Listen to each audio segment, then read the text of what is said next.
Members, the prayer. Lord, the God of righteousness and truth, grant to our King, to his government, to members of the Legislative Assembly, and to all in positions of responsibility, the guidance of your Spirit. May they never lead the province wrongly through love of power, desire to please, or unworthy ideas, but laying aside all private interest and prejudice, keep in mind their responsibility to seek to improve the condition of all. Amen. Honorable members, as it is our custom, we pay tribute to members and former members of this assembly who have passed away since we last met. Mr. Stephen Stiles was the Progressive Conservative member for Olds Didsbury from 1982 to 1986. Mr. Stiles immigrated to Canada from England in 1947 at the age of 11 by the way of Pier 21 in Halifax. After arriving in Alberta with his family, he completed high school and went to work in a wide variety of occupations, from real estate to sawmill owner to newspaper editor to business owner. And after completing a Bachelor of Commerce degree, Mr. Stiles enrolled in his first class of University of Calgary Law School. He graduated in 1979 and was admitted to the bar in 1980. He went on to practice law in Carstairs. Mr. Stiles remained active in his community as a part of the Carstairs Chamber of Commerce and as a volunteer firefighter. Mr. Stiles passed away on April 10th, 2023 at the age of 88. In a moment of silent prayer, I ask each of you to remember Mr. Stiles as you may have known him.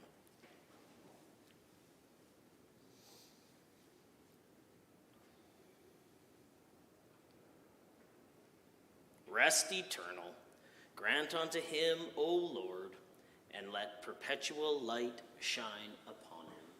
Please be seated.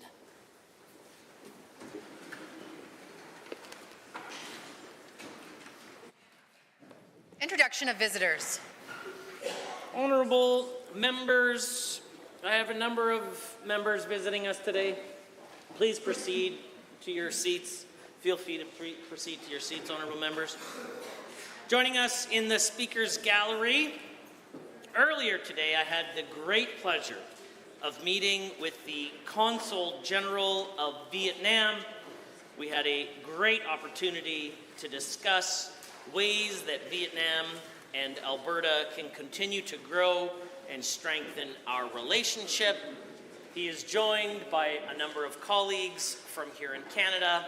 They are based out of the Vancouver office. Please rise and receive the warm welcome of the Assembly.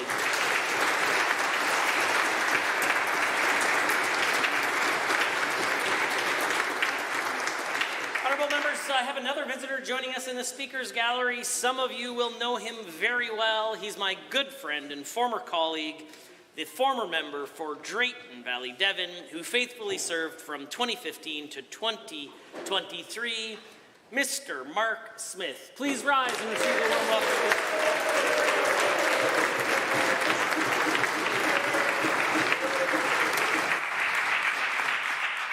Introduction of guests. The honourable member for Edmonton Gold Bar has a school group, followed by the member for Edmonton Riverview. Thank you, Mr. Speaker. I'm pleased to rise and introduce to all members of the Assembly students from École Saint-Jean d'Arc in the humble riding of Edmonton Gold Bar. They are accompanied by their chaperone, Miss Natalie Harris, and we have 42 students attending session this afternoon. I ask that they please rise and receive the warm welcome of the Assembly. The honourable member for Edmonton Riverview.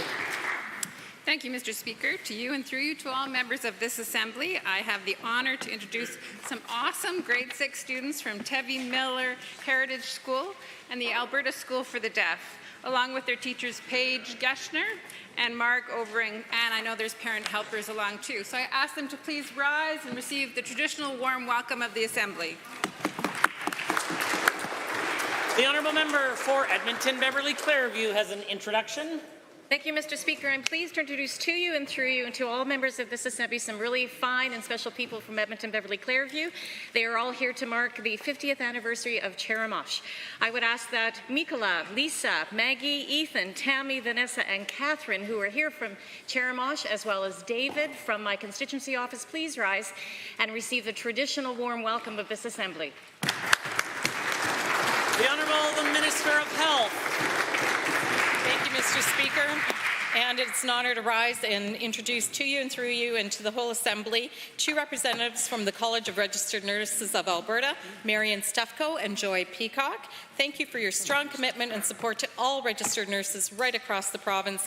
Please rise and receive the warm welcome of the Assembly. The Honourable the Minister of Transportation has an introduction. Thank you very much, Mr. Speaker. I rise today to introduce to you and through you Carol Moen and Chris Nash from the two fantastic folks that work from Women Building Futures, an organization that has spent more than 25 years helping Alberta women get into trades like construction and commercial transportation. And I would like to thank them for their work and invite them to rise and receive the warm welcome of this Assembly. The Honourable Member for Sherwood Park. Member for Calgary Northeast. Do you have an introduction? Mr. Speaker, I rise to introduce to you and through you to all members of the Assembly, Sarabjit Singh, who is famous by his social media name, Ohisabi. He is visiting us from Spain. He is a Punjabi social media tourism influencer and travels all over the globe promoting tourist sites. I ask that Sarabjit please rise and receive the traditional warm welcome of the Assembly. Are there others? The Honourable Member for Drayton Valley Devon. Mr. Speaker, I would like to introduce to you and through you two special guests from Drayton Valley. In addition to being a close personal friend of mine, Corey Peeble is the president of Alberta Hemp Alliance and had put in countless hours to make sure that our agriculture and our writing is thriving. In addition, Amanda Finn is the president of Drayton Christian School. Please stand up to receive a warm welcome from this House. Are there others? Seeing none, the clerk. Ministerial statements. Member statements. The Honourable Member for Fort Saskatchewan-Vegreville has a statement to make. Mr. Speaker, this morning I was proud to join the Premier and a number of ministers in my constituency of Fort Saskatchewan-Vegreville as we proudly announced the Dow Chemical selection of Fort Saskatchewan as a site for the world's first-class net zero emissions ethylene cracker and derivatives facility. Our government is immensely pleased that Dow has chosen Alberta for this groundbreaking project. This nearly $9 billion investment in the Dow Path to Zero project stands as the largest private sector investment in our province over the past 15 years. Mr. Speaker, it underscores the confidence multinational companies like Dow have in Alberta and affirms our status as the premier destination for investment and business operations in North America. The significance of this project cannot be overstated. It's set to play a pivotal role in expanding Alberta's natural gas industry, creating thousands of jobs, fostering economic diversification, and solidifying our position as a global powerhouse in petrochemical sectors. Specifically, this initiative aims to decarbonize a substantial portion of Dow's global ethylene capacity while bolstering polyethylene production within our province. The surge in ethylene and polyethylene not only meets market demands, but significantly enhances Alberta's export potential, paving the way for increased global market access. Our province continues to lead on the global stage in emissions reduction, sustainable resource development, and clean technology and innovation. As we maintain our status as a world leader in energy production, we are committed to championing environmental stewardship and technological advancements. Initiatives like the Alberta Petrochemical Incentive Program and Technology Innovation and Emissions Reduction Regulation and our Investment Concierge Service demonstrate our steadfast commitment to this project's success. Our dedication to cultivating a strong workforce through apprenticeship training also underscores our ongoing support for this initiative. Together with Dow Chemical and our collective commitment to innovation and sustainability, we are forging a path towards a greener, more prosperous future for Alberta. Thank you, Mr. Speaker. The Honourable Member for Calgary-Currie. Thank you, Mr. Speaker. A recent poll reports that nearly 60% of Albertans are staying home to avoid the costs of socialization. It's being called inflation isolation, and Albertans are experiencing it more than any other province.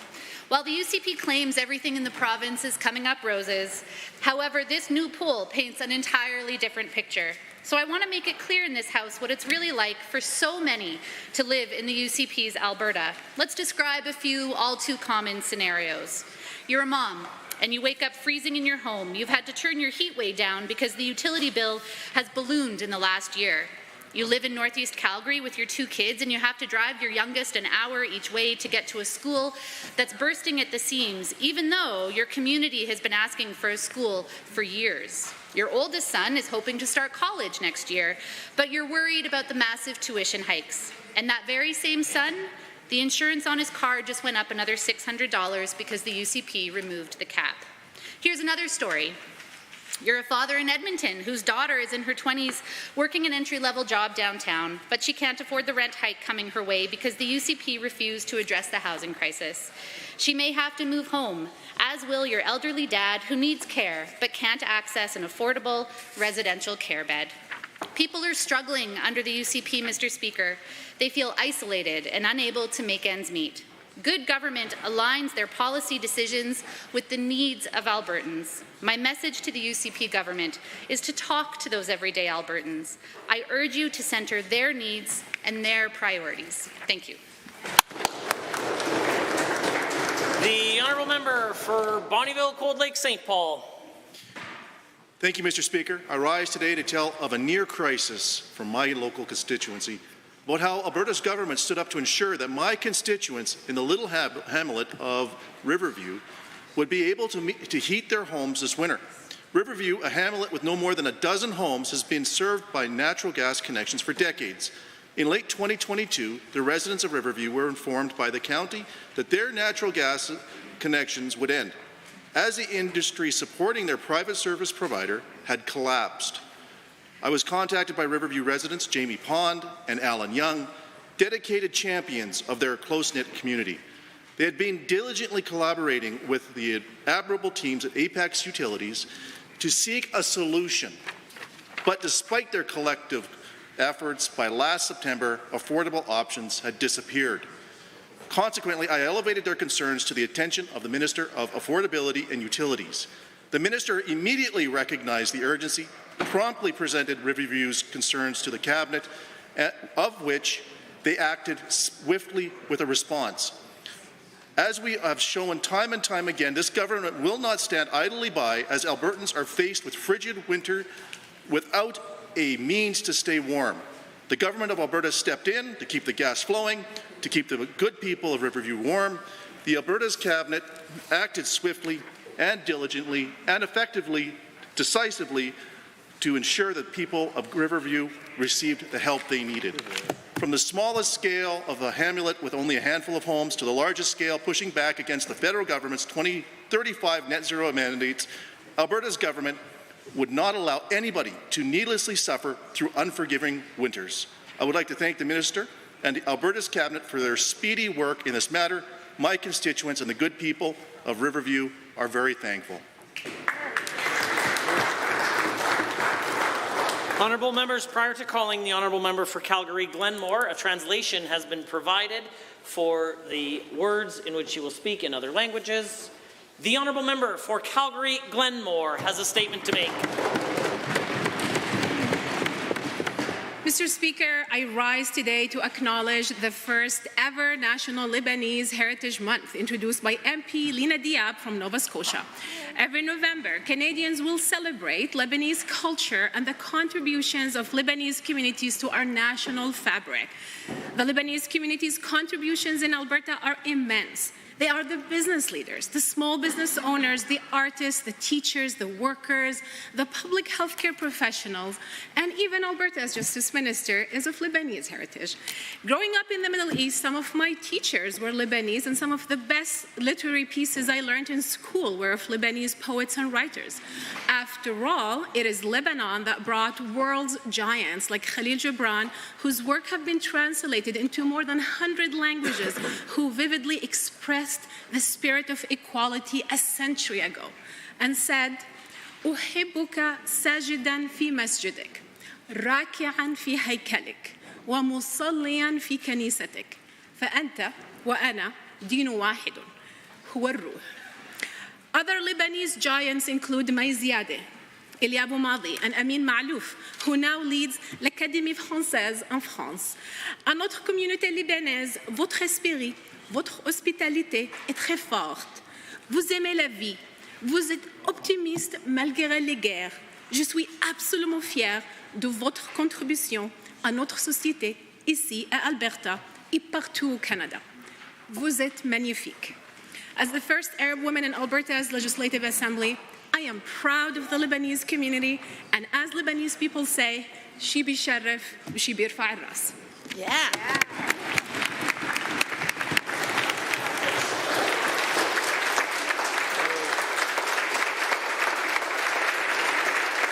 Order. The honourable member for Cypress, Medicine Hat. Thank you, Mr. Speaker. I would like to express how proud I am of the work being done in the charming constituency of Cypress Medicine Hat. Within the last few years, I've seen the incredible work my local public school divisions and the Medicine Hat College have done in partnership. I've seen them helping their students, preparing them to enter and strengthen Alberta's workforce through key collegiate partnerships. One example, the Prairie Rose School Division offers integrated studies to help students learn real-life skills that both prepare them for the future as well as to enter the workforce. Their many collegiate programs are well-suited for young Albertans.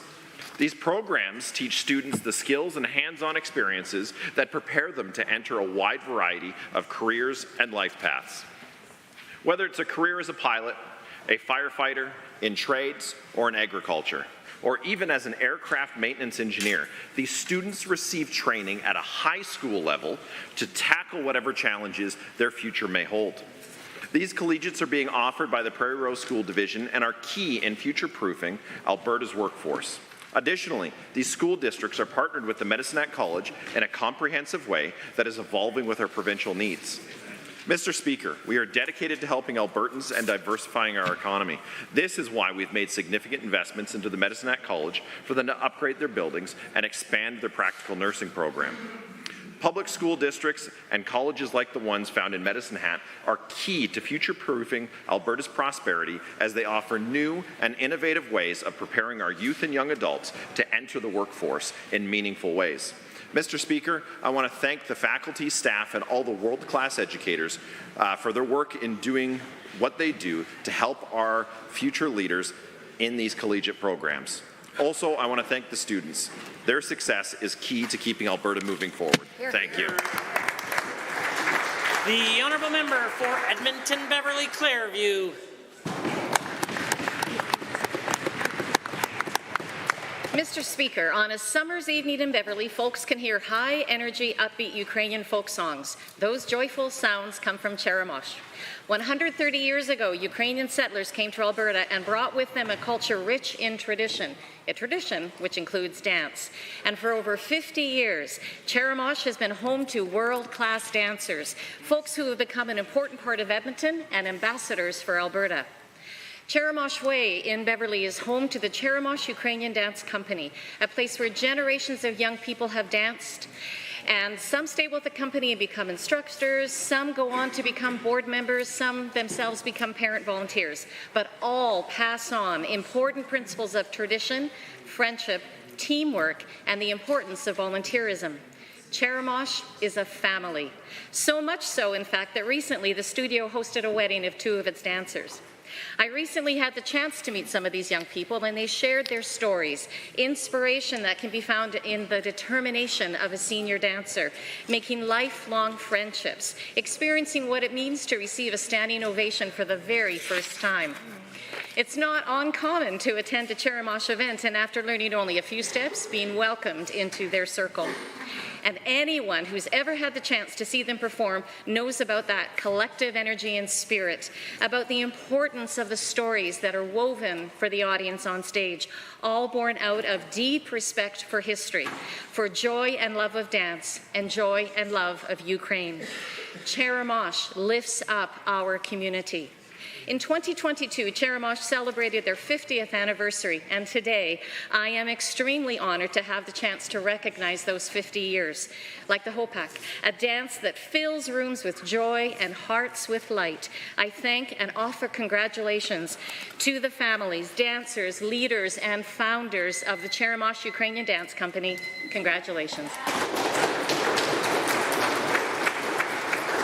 Honourable members, the time is now 1:50, and that makes it oral question period. And the leader of His Majesty's loyal opposition has question 1.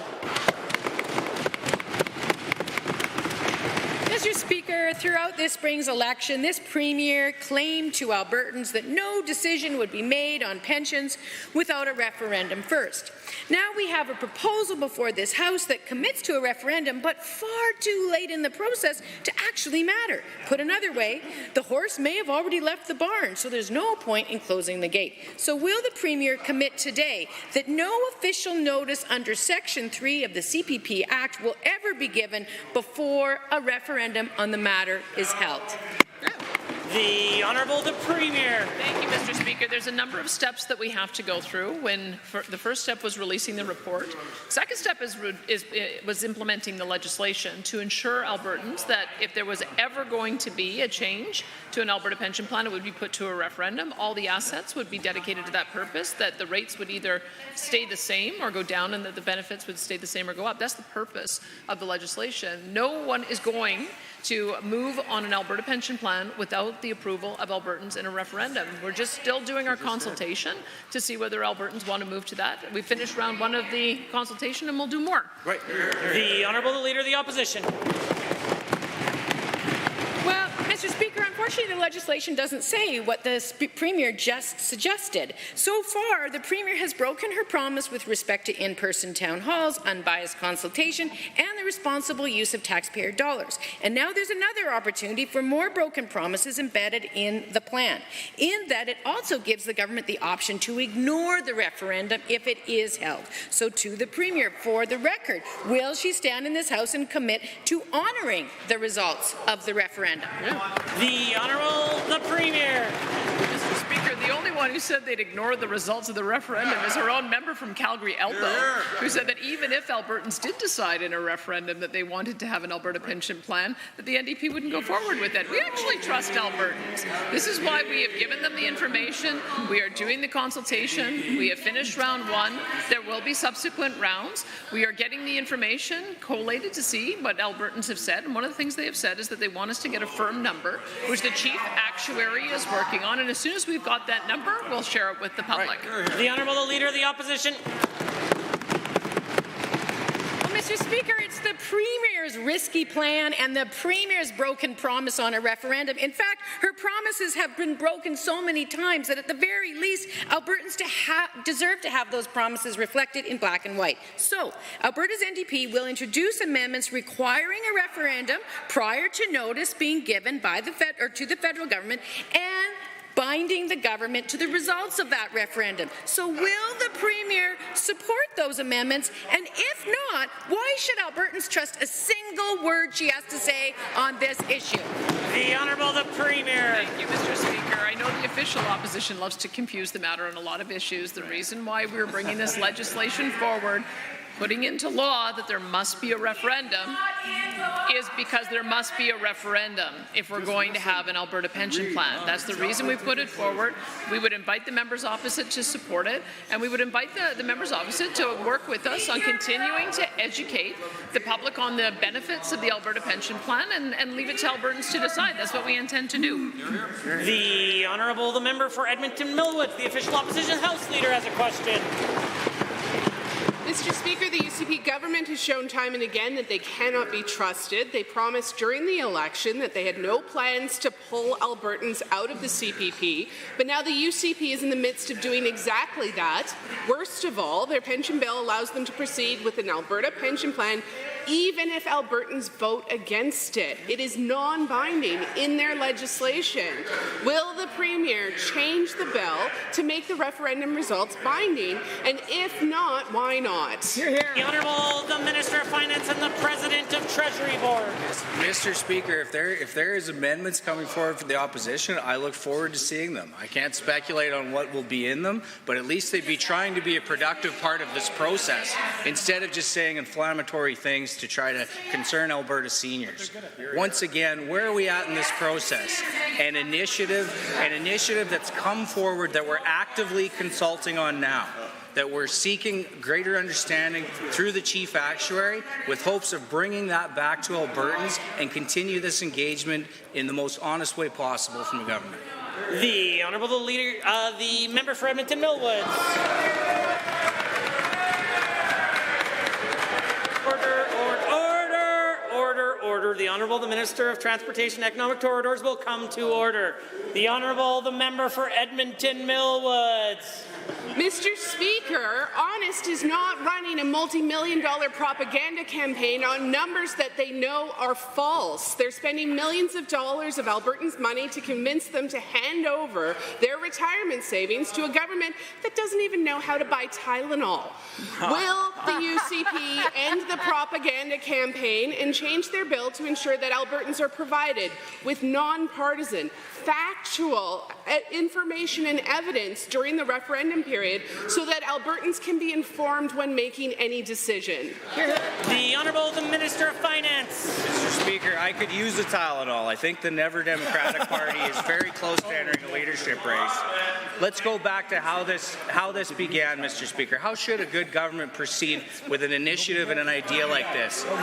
RFP a report from one of the most reputable firms across the country in pension and actuarial analysis, update the report with the newest numbers available, release the report to the public, and then begin to increase in acknowledgement and engagement with the public, bring back new information when we have it. The Honourable Member for Edmonton Millwoods.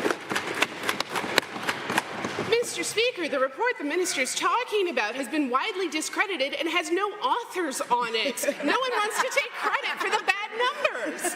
We know the UCP likes to tort questions. Just look at their first survey. It didn't even ask Albertans whether they wanted to leave the CPP. Their latest workbook asks Albertans to disregard their very real concerns about the UCP's scheme to gamble away retirement security.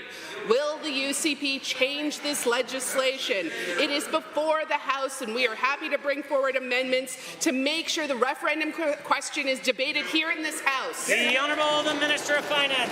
Mr. Speaker, the engagement process was never meant to be a referendum on whether to have a referendum, but it's interesting coming from the other side who've been clear publicly saying that they wouldn't honor a referendum, they wouldn't acknowledge the results from Albertans. We've been clear on this side that of course we would, and that's what Bill 2 that's before the House right now speaks to. 4 simple principles that if any government, not necessarily ours or a future government, they would need a referendum first. Benefits would have to be the same or better. Contributions would have to be the same or less. And that the entire asset withdrawal would have to be used for an AP. The Honourable Member for Edmonton Riverview. Mr. Speaker, we've got more emails straight from the Premier's inbox from Albertans worried about their pensions being gambled away. One Albertan who emailed the Premier wanted to know who this Premier works for because, and I quote, she does not appear to be governing for the majority of Albertans. If she was, she would not be exploring an Alberta pension plan. I want to thank that Albertan for the email and ask the Premier why she won't listen to the majority of Albertans and keep the UCP's hands off CPP. The Honourable the Minister of Finance. Mr. Speaker, I think it's clear that this government must be doing a pretty good job if the opposition's willing to burn their first 3 questions talking about engagement that is ongoing, that we've been clear that is protected by a referendum on this idea. And I would remind the House, an idea that, according to the LifeWorks report, has the potential to mean $5 billion left in Alberta annually, in the pockets of every Alberta worker, for every Alberta business. The only reason that we brought this forward to the public is because it shows great promise for Albertans and addresses all of the affordability concerns. The Honourable the Member for Edmonton Riverview. A retired Albertan who is also a UCP member wrote to the Premier asking why her government is, quote, pursuing this pension plan separation policy. He wrote as well, quote, there are many more important and urgent battles to fight. Mr. Speaker, even UCP members are begging this Premier to focus on something else, to focus on the priorities of everyday Albertans. Why won't she listen? The Honourable the Minister of Finance. Mr. Speaker, once again, this is a process we've began with Albertans. It started with the report. We're now through the first round of engagement. 5 telephone town halls reaching out to almost 77,000 Albertans. They launched a workbook last Friday to give another opportunity for Albertans to make sure that the government knows exactly what they think about what they would need to see if we were to try to proceed with this idea. I think we're in a very good place. I look forward to having a conversation with Mr. Dinning soon and talk to Alberta about next steps. The Honourable Member for Edmonton Riverview. Another Albertan emailed the Premier on Sunday, September 24th to say, quote, leave pensions alone. Another wrote to the Premier to say, quote, let me be absolutely clear, I do not want a separate Alberta pension plan. And another, quote, I'm so very tired of the Premier and her government. The Premier has gotten thousands of emails telling her to drop this plan to gamble their pensions. When does the Premier plan to start responding to these Albertans, or better yet, listen to them? The Honourable the Minister of Finance. Mr. Speaker, any Albertan can be assured that they would have their say before any government were to proceed with an Alberta pension plan. That's what we're doing. That's what Bill 2 says. It wouldn't necessarily be our government. It could be a future government that considers this. The asset can only be used for an APP. We would need a referendum to proceed. The benefits would have to be the same or better. Contributions would have to be the same or less. The only reason that we've got this out in the public sphere to talk about is because it shows great promise for Albertans. I don't know who on the other side they're fighting for. Are they fighting for less? Are they fighting for someone that's not in Alberta? The Honourable Member for Edmonton McClung has a question. Thank you, Mr. Speaker. Seniors are having their say in my riding of Edmonton McClung. They're saying loud and clear they don't want to lose their CPP. Yeah. Seniors in my riding and their grandchildren are very concerned that the elimination of the Canada Pension Plan will shrink pensioners' retirement income. Seniors worry about not being able to afford to retire in financial dignity, and their grandchildren wonder if they will be able to support their grandparents while saving for an increasingly expensive house or paying skyrocketing rents and tuition. Why is the Minister of Finance ignoring these voices and concerns? Yes. Why? The Honourable the Minister of Finance. We're not ignoring anyone. Affordability issues are a major concern. We can walk and chew gum on this side of the House. It appears that you can over there if I'm going to get all the questions on engagement. But I would just say, Mr. Speaker, the only reason that this has been brought forward is because it shows promise for Albertans. We've asked the Minister of Finance to get involved. She has agreed. The Chief Actuary is going to dig into it, give us their opinion, as are the Canadian Institute of Actuaries, who are digging into the report right now. If there's new information for Albertans, we'll bring it back to them and continue the engagement. The Honourable Member for Edmonton McClung. Mr. Speaker, Albertans are saying to us loud and clear on the opposition side that there is no reason to bring this forward. While the UCP relies on biased surveys and screen calls to justify their plot to gamble with Alberta's pensions, the Alberta NDP has a survey that shows 36,000 people responding to it, with 90% opposed. Albertans are speaking loud and clear, Mr. Speaker. This side of the House is committed to holding in-person meetings with all Albertans. While that side of the House hides from actually speaking to Albertans, they won't hold in-person town halls. Since no one on that side of the House is listening to Albertans, can the Minister tell us who he's listening to? The Honourable the Minister of Finance. Mr. Speaker, any initiative and idea like this is going to take time. It's admittedly complicated, and we need the feds to be involved. We're not racing towards a conclusion like the opposition would suggest should be done. We've asked for more information. The Chief Actuary is getting involved, the Canadian Institute of Actuaries, the Minister of Finance. I look forward to hearing more from her at our upcoming FPT meetings in mid-December. But once again, what are we talking about here? The potential to provide affordability, to spur on the economic growth we're seeing in Alberta. This has the potential to be a great thing for the province. The order. The honourable member for Edmonton McClung. Mr. Speaker, the UCP are putting Albertans' pensions at risk at a time when they're already worried about outliving their life savings. But if an Alberta pension plan, Mr. Speaker, is such a popular idea, the government would not need to be spending millions of taxpayer dollars on propaganda promoting their fight to gamble away Alberta's Canada pension plan. Can the minister tell us why he is continuing this propaganda campaign when Albertans have already said loud and clear, hands off our CPP? The Honourable the Minister of Finance. Mr. Speaker, the campaign to raise awareness amongst Albertans seems very defensible to me. Why would you not want to activate Albertans' interests, get them to understand more, ask more questions, very much differently than ramming a carbon tax down the throats of Albertans, legitimizing this tax across the country to make life unaffordable for every Canadian, and then following that up with a $9 million campaign to tell us how smart it was to bring in people from Ontario to change your shower heads and change your light bulbs. Absolutely ridiculous. The Honourable the member for Edmonton Manning, the official opposition deputy House Leader. Thank you, Mr. Speaker. I'd like to start by once again echoing the appreciation for all the firefighters who kept Albertans safe during the fires last summer. There are currently 68 wildfires burning in the province right now, and a reported 41 fire advisories, including the counties of Bashaw, Camrose, Two Hills, Innisfail, Lamont, Leduc, McGrath, and more. This year saw tens of thousands of Albertans impacted by wildfire. Communities were threatened and people were forced to evacuate. Can the minister inform this House today how many provincial wildfighters are currently still on staff? The Honourable the Minister of Forestry and Parks. Thank you very much, Mr. Speaker, and thanks for the question. Yes, we do have many fires still burning in the province. We've had an unprecedented year across the province with fires. One of the most interesting things is that it wasn't the number of fires per se, but the size of the fires is what's caused such a large amount of Alberta to be burnt, 2.2 million hectares. And we do have firefighters fighting across the province right now, and they're continuing to do the good work that they do. And they'll continue to do that work until we have those fires under control. When we started this year, on January 1st, we still had 9 fires left over from last year, and we'll have the same this year. The Honourable Member for Edmonton Manning.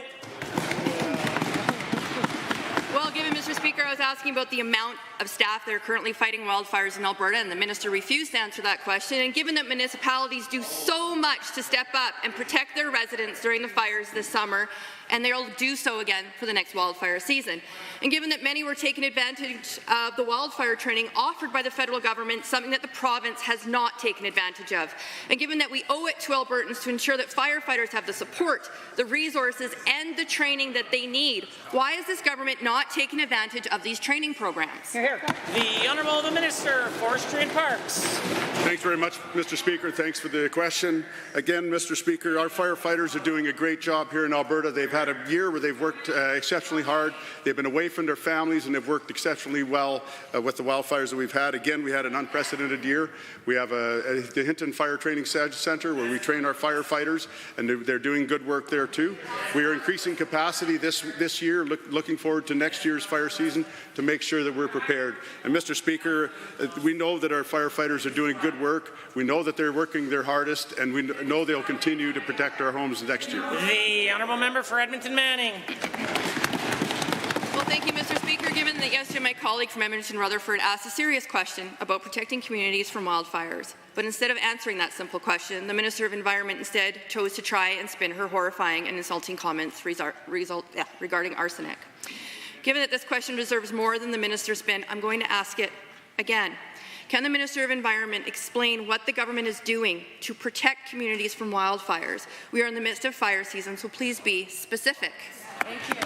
The Honourable the Minister of Forestry and Parks. Thank you very much, Mr. Speaker. So we're working with municipalities at this very moment. We're working on plans to make sure that we build bigger and better fire guards for our communities, and we're working with them now. It's actually a very important work.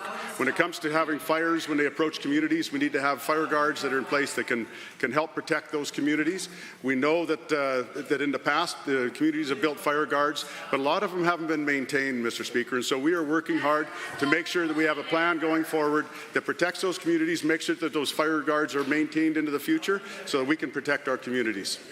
The Honourable Member for Taber-Warner is next. Mr. Speaker, Alberta industries continue to exhibit world-class leadership in emissions reduction and environmental stewardship through unrelenting devotion to innovation and sheer tenacity to make our world cleaner and better. Alberta's job creators continue to blaze the way. And yet we still hear the NDP Liberal coalition pontificate, shame, disparage and ignore any success our responsible energy sector achieves in emissions reductions. So to the Minister of Sunny Ways and Sunny Days, EPA, can she tell our obtuse NDP Liberal friends why they should celebrate Alberta industry rather than disparaging it? Order. The Honourable the Minister of Environment and Protected Areas. Well, thank you very much, Mr. Speaker. We know the opposition would prefer that we sit back and let Ottawa walk all over us and destroy our economy. But I am here to ensure we make our track record clear and stand up for Alberta industries. For years, Alberta's oil and gas sector has led the way on methane emissions reductions. We were the first province in Canada to set a methane emissions target for the oil and gas sector, and we hit our 45% reduction target years ahead of schedule. This goes to show that you can reduce emissions and grow the economy, Mr. Speaker. That's exactly what we're doing, and that is absolutely something to celebrate. The Honourable Member for Taber-Warner. Mr. Speaker, yesterday I was not surprised to see Alberta officially hit our methane reduction targets 3 years ahead of schedule. Given that this is a prodigious milestone and a testament to Alberta's world-renowned leadership in emissions reduction and responsible energy development. So to our esteemed and venerable standard-bearer of environmental aegis, can she please enlighten this House on how Alberta's innovation-driven and cost-effective approach to emissions reductions has been so efficacious? The Venerable, the Minister of Environment and Protected Areas. Thank you so much, Mr. Speaker. Now, when we look at Alberta's approach, Alberta's Baseline Reduction Opportunities Program reviewed almost 15,000 well sites and facilities and identified opportunities for reducing methane emissions. When issues were identified, our Methane Technology Implementation Program has taken action, generating over 16.6 million tons of CO2 emissions reductions to date. Mr. Speaker, this 45% methane emissions reduction target was reached because of our province-led approach that worked with industry, not against them, and we saved industry almost $600 million compared to the proposed top-down federal. The Honourable the Member for Taber-Warner. Given Ottawa's barmy climate plans have failed to hit a solitary emissions reduction target in their seemingly endless quest to achieve carbon nirvana, and given that the Lords of the East refuse to stop pushing their punitive methane regulations, and given that this same federal government have been overruled twice by federal courts who have refused to their coveted dancing bear status. To the Minister of Alberta's lofty vistas, expansive plains and carbon sequestering forests, can she inform our colleagues how she plans to protect Alberta from these potential top-down federal methane regulations? Minister. Thank you very much, Mr. Speaker. I can tell all the members this. I assure you we will not back down. Alberta has momentum from hitting this major methane emissions reduction milestone years ahead of schedule to the ruling against Ottawa's Impact Assessment Act and the federal order on plastics deemed unreasonable and unconstitutional. Alberta will continue reducing emissions and growing our economy, embracing and encouraging innovation without punishing our job creators. That's what Alberta's Emission Reduction and Energy Development Plan is all about. From methane to electricity to carbon capture, utilization and storage, we will continue to lead the way. Ottawa needs to stay in their own lane. Order. The Honourable Member for Edmonton Beverly Clareview is next. Mr. Speaker, in 2019, the Alberta NDP government announced a study after an assessment identified the potential of elevated cancer rates for people who used to live near the former Domtar wood treatment plant in my riding of Edmonton Beverly Clairview. It's now been nearly 5 years and this study has not yet been released. Residents are worried about the potential impact and feel abandoned by this UCP government. Can the Minister of the Environment please explain why this report has not yet been released, and will she commit to tabling it in this House today? The Honourable Minister of Environment and Protected Areas. Thank you very much, Mr. Speaker, and I do want to thank the member opposite for that thoughtful and important question. Environment and Protected Areas has worked with experts and taken extensive steps to safely remediate part of the former Domtar site. We will continue to monitor it closely, of course, in the years ahead. Now, Mr. Speaker, the remediation work removed areas of contamination to improve the quality and safety of the site. Over 95,000 tons of soil were removed from the site and taken to landfills for disposal. Our government is focused on protecting the health and safety of all Albertans. We're taking steps to understand more about the factors that may have contributed to higher rates of cancer in the area. Honourable Member for Edmonton Beverly Clairview. Well, aside from the fact that I was asking when the report would be tabled, given that, Dumay Berra, father of 3, told CBC, quote, I worry every day about my sons. And given that Berra's home stands on the ground of the former Domtar site, and given that while remediation work has been approved this month, families worry already about the impacts on their health, and in Dumay's case specifically, the health of his kids. Can the Minister tell us what is being done to support the families living near the former Domtar site? And I'm looking for specifics, Minister. The Honourable the Minister of Environment and Protected Areas. Thank you very much, Mr. Speaker. And again, this is a very important question. I do want to reiterate that we are committed to completing the epidemiological study and will release the findings publicly when they're ready so that all of those who are impacted will know the results. Now, this work was initiated, it was delayed due to the COVID-19 pandemic as public health staff were redeployed to support that response. An expert epidemiologist at the U of A has been engaged to help complete the necessary analysis, which will be vetted through a scientific peer-reviewed process to then validate the findings. Mr. Speaker, while we don't have a firm date for completion of this work, we'll update our timelines as we know more. The Honourable Member for Edmonton Beverly Clairview.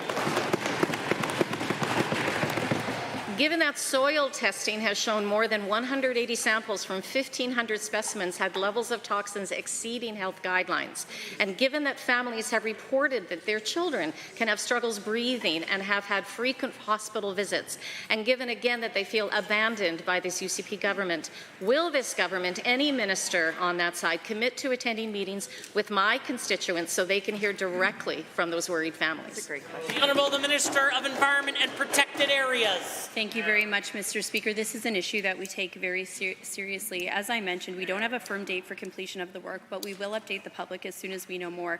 This is an independent review conducted at arm's length from the government, so we don't have any further information to release at this time, but certainly if families are concerned, they can reach out to my office at any time. Member for Banff, Kananaskis has the call. Mr. Speaker, over the last few months, thousands of Albertans have raised concerns about logging in Kananaskis over an internationally significant trail network and the headwaters of the Highwood River. The Blood Nation and the Iyarhe Nakoda are concerned about impacts to sites of significance and potential burial grounds and a lack of sufficient funding to conduct effective site visits. Yet again, this government refuses to acknowledge or even listen to the concerns of Albertans and First Nations. Will the Minister of Forestry and Parks conduct meaningful public consultation and engagement on logging in Kananaskis? The Honourable the Minister of Forestry and Parks. Yes, thank you very much, Mr. Speaker, and thanks for the question. I think it's important for people to realize that Kananaskis country is a geographic area. It isn't actually a park itself, but within that park there's multiple provincial parks and provincial recreation areas and ecological reserves. And so when we look at the Kananaskis, there's parts of that that are multi-use, which includes forestry. That's part of the South Saskatchewan Regional Plan, and so allocated forestry operations do happen in parts of Kananaskis. The process that they go through to create their plans involves public consultation, so the public has had a chance to have involvement in that, and will continue to be. The Honourable Member for Banff, Kananaskis. Well, given that those consultations were clearly inadequate because logging in the headwaters of the Highwood River Park or Public Land Use Zone is and has been opposed by residents, municipalities, and stakeholders for years. And given that intact forests in the headwaters mitigate the impacts of flood and drought and provide critical habitat for several species at risk, and given that protesters gathered at this logging site this past weekend demanding a pause to logging, is the minister even listening? What is the minister going to do to work with the community and forestry companies to address these valid concerns? The Honourable Minister of Forestry and Parks. Thank you very much, Mr. Speaker, and thanks again for the question. Obviously, the forest companies do engage with the public. They take consideration of all the people that contact them, and we do likewise in my Ministry of Forestry and Parks. When we know that proper forest management involves forest harvest. When we look at a lot of our forests, it's become very old and very dry, and we know that that's susceptible to fire, and actually devastating fires have happened because of the age of our forests in some areas. When we look at Kananaskis, a lot of those areas were logged about 80 years ago, and so a lot of the result is because of forest management. The Honourable Member for Banff, Kananaskis. Well, given that some of this logging overlaps an internationally recognized and popular trail network in West Bragg Creek, and given that the government granted local trail organizations hundreds of thousands of dollars from the Kananaskis Conservation Pass to build and maintain this network, and given that the local community invested thousands of volunteer hours to do so, will the minister admit that this whole fiasco is created by his promising the same trees to forestry and tourism? Does the right hand even know what the left is doing? The Honourable Minister. Thank you very much, Mr. Speaker, and thanks again for the question. The member knows that the forest practice that's happening right now was the same forest practice that was happening while they were in power, and so this is continuing on. We know we have a world-class organization when we follow international and national standards when it comes to our forestry operations. They do a great job. They do a world-class job, and the members opposite should be proud of that instead of trying to discredit that. We know that we have that Kananaskis is a great place to recreate, but it also has a multi-use, and that's part of the South Saskatchewan Regional Plan that was widely consulted on. The order. The Honourable Member for Red Deer South. Thank you, Mr. Speaker. Families, individuals, and businesses are feeling abandoned with the NDP drug consumption site in downtown Red Deer. The NDP drug consumption site has increased crime in Red Deer. It emboldened law-breaking. It has destroyed some businesses. Their drug site produced an exodus of other businesses out of the downtown. To the minister, what are the impacts of NDP drug sites in Alberta? The Honourable Minister of Mental Health and Addiction. Mr. Speaker, while drug consumption sites continue to play a role in the continuum of care in Alberta, I think every reasonable Albertan can agree that drug consumption sites in every corner will not address and solve the addiction crisis we're seeing. What will address and solve the addiction crisis is recovery, Mr. Speaker. Recovery for those who are vulnerable, those in need, which is why we've invested in 11 recovery communities across this province, including our first one open in Red Deer, which already has those in treatment, soon to be in long-term permanent recovery, along with more work with VODP and others. The Honourable Member for Edmonton or Red Deer South. Given the NDP forced their drug site in Red Deer, ignoring City Council and the majority of our families and businesses, and given the lockdown queen, MLA, will not even say whether she wants her own NDP drug site in Edmonton, Strathcona.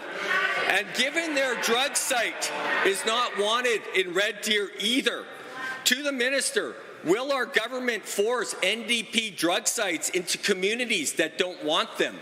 The Honourable Minister of Mental Health and Addiction. Well, thank you, Mr. Speaker. The truth is that we believe in a model that has recovery at the heart of it. That's why in 2021 we implemented licensing and regulation for any future drug consumption site in the province. Unlike the NDP zero accountability free-for-all that they implemented, we now have an obligation for the providers to work with community and refer to detox and treatment. We also mandate any future site site to have extensive community engagement and, of course, good neighbour agreements before they begin the service. The honourable member for Red Deer South.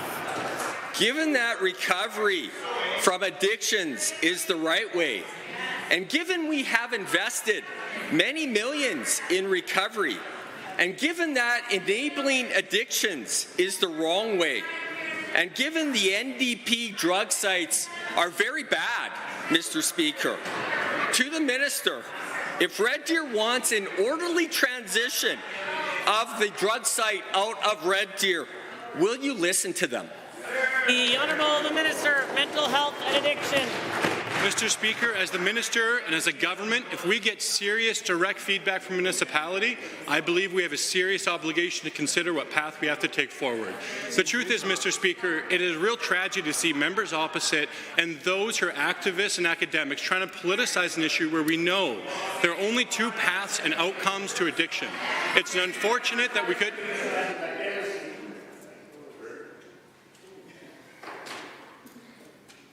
The Minister of Mental Health and Addiction. Mr. Speaker, it's a tragedy when we know that the outcome to addiction is either the sad death of an individual or the happy, fulfilled second lease on life and recovery. I ask all members of this chamber and Albertans to join us in the Alberta recovery model. The honourable member for Edmonton Whitemud. Yesterday, the Environment Minister announced that Alberta has achieved its methane reduction target of 45% below 2014 levels. If accurate, this is good news for our province and oil and gas industry. Order. The honourable member. So let's give credit for where it's due. The Alberta NDP's Climate Leadership Plan. It was that landmark legislation which featured the methane reduction target that the UCP is so pleased that we've met. It also created the industrial carbon pricing system that the UCP has embraced. We're happy the UCP is celebrating the NDP's leadership on climate change. But my question for the Premier is this: when will they stop taking... Order. The honourable member for Edmonton Whitemud's the only one with the call. So my question to the Premier is this: when will they stop taking credit for our work and start doing some of their own? Yes. The Honourable the Minister of Environment and Protected Areas. Well, thank you so much, Mr. Speaker. It's nice to hear from the member from Edmonton Whitemud again, who we haven't heard from in a couple weeks in this House, but it's great to get a question from her again. And you know, Mr. Speaker, I will say this. I remember very vividly the record of the NDP in the province of Alberta when they chased away investment, they chased away people, they chased away jobs, 180,000 of them, Mr. Speaker. When we look at the NDP Liberal Coalition, I can tell you they haven't hit any of their emissions targets, but we here in Alberta, Mr. Speaker, we're going to continue to work with industry and do even more. A point of order has been noted at 2:25. The honourable member for Edmonton Whitemud. Given that the troubling news is that Albertans are having a hard time trusting the AER or the UCP right now, and given that recent findings from Carleton's Energy and Emissions Research Lab suggest that Alberta's methane emissions are actually 50% higher than reported by the AER in this government, and given that this means that Alberta's emissions are significantly higher than BC's oil and gas facilities, what exactly is the government doing to ensure that their data is accurate, build trust in the AER, and make sure that we're not falling behind other jurisdictions to have the cleanest oil in North America? The Honourable the Minister of Environment and Protected Areas. Mr. Speaker, I would say that again, the best predictor of future behaviour is past behaviour, and once again we see the NDP choosing to side with climate activists instead of with Albertans' major industries, Mr. Speaker. Now, we do disagree with the conclusions from that research lab. The report relies exclusively on federal data. They never reached out to the province of Alberta to get any numbers, any data, and of course some of those authors, Mr. Speaker, are linked to organizations who want to shut down all of our major industries. I expect nothing less from the members opposite. The honourable member for Edmonton Whitemud. Given that on Tuesday, Dow Chemical announced it was proceeding with an $8.8 billion petrochemical project, one that will its first net zero integrated Order. The honourable member for Edmonton Whitemud. And given that this investment is a direct result of carbon pricing and supports like the NDP's petrochemical diversification program, and given that this is what the economic future of Alberta could look like if the UCP weren't so obsessed with picking fights with Ottawa and scaring away investment in renewables. Order. The honourable member is going to go from the top again.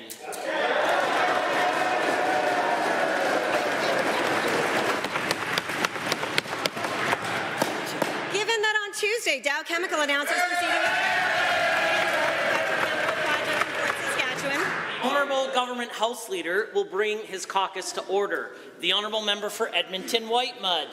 this will be one of the world's first net zero integrated complex, and given this investment is a direct result in carbon pricing and supports like the NDP's petrochemical diversification program, and given that this is what the economic future of Alberta could look like if the UCP weren't so obsessed with picking fights with Ottawa and scaring away investment in renewables. Will the minister explain why they want to leave this kind of cash on the table when they could be building a clean energy economy today? Yes. The Honourable the Minister of Environment and Protected Areas. You know, Mr. Speaker, once again, let's go back a few years to the NDP's record. Their record was one to selling out to Justin Trudeau.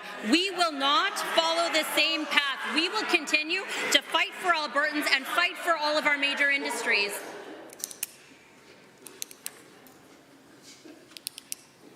The Minister.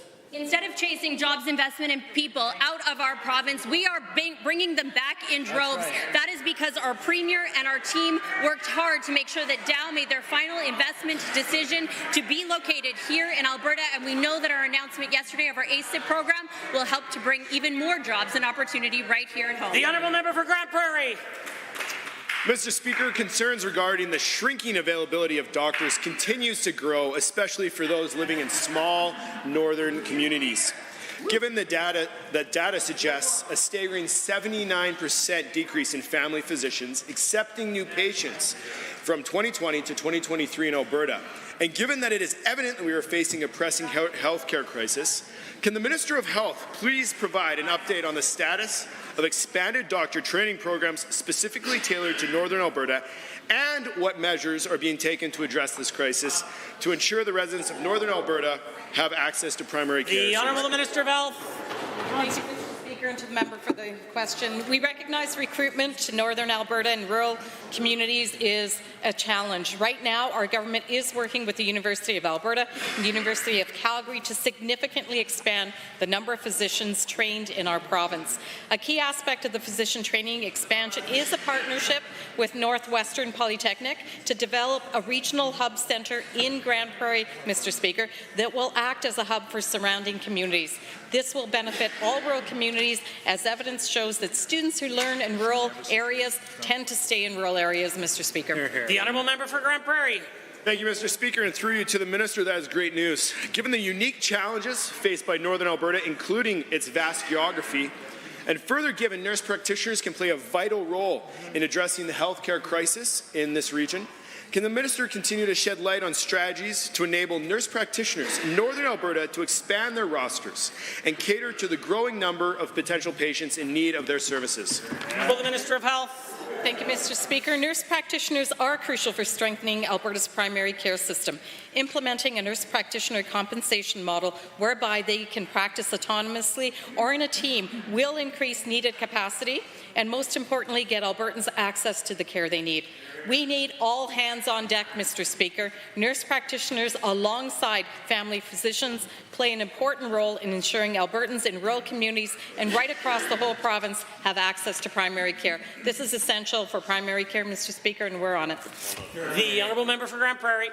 Thank you, Mr. Speaker. Given the unique challenges faced by healthcare professionals in rural Alberta, and given the pressing need to ensure continued access to essential healthcare services for our residents, can the Minister of Health provide insights into the challenges of keeping doctors and nurse practitioners in rural Alberta, and what proactive measures and initiatives are being undertaken to both retain healthcare providers and attract new doctors and nurse practitioners to rural Alberta, thereby addressing the critical healthcare access concerns in our communities?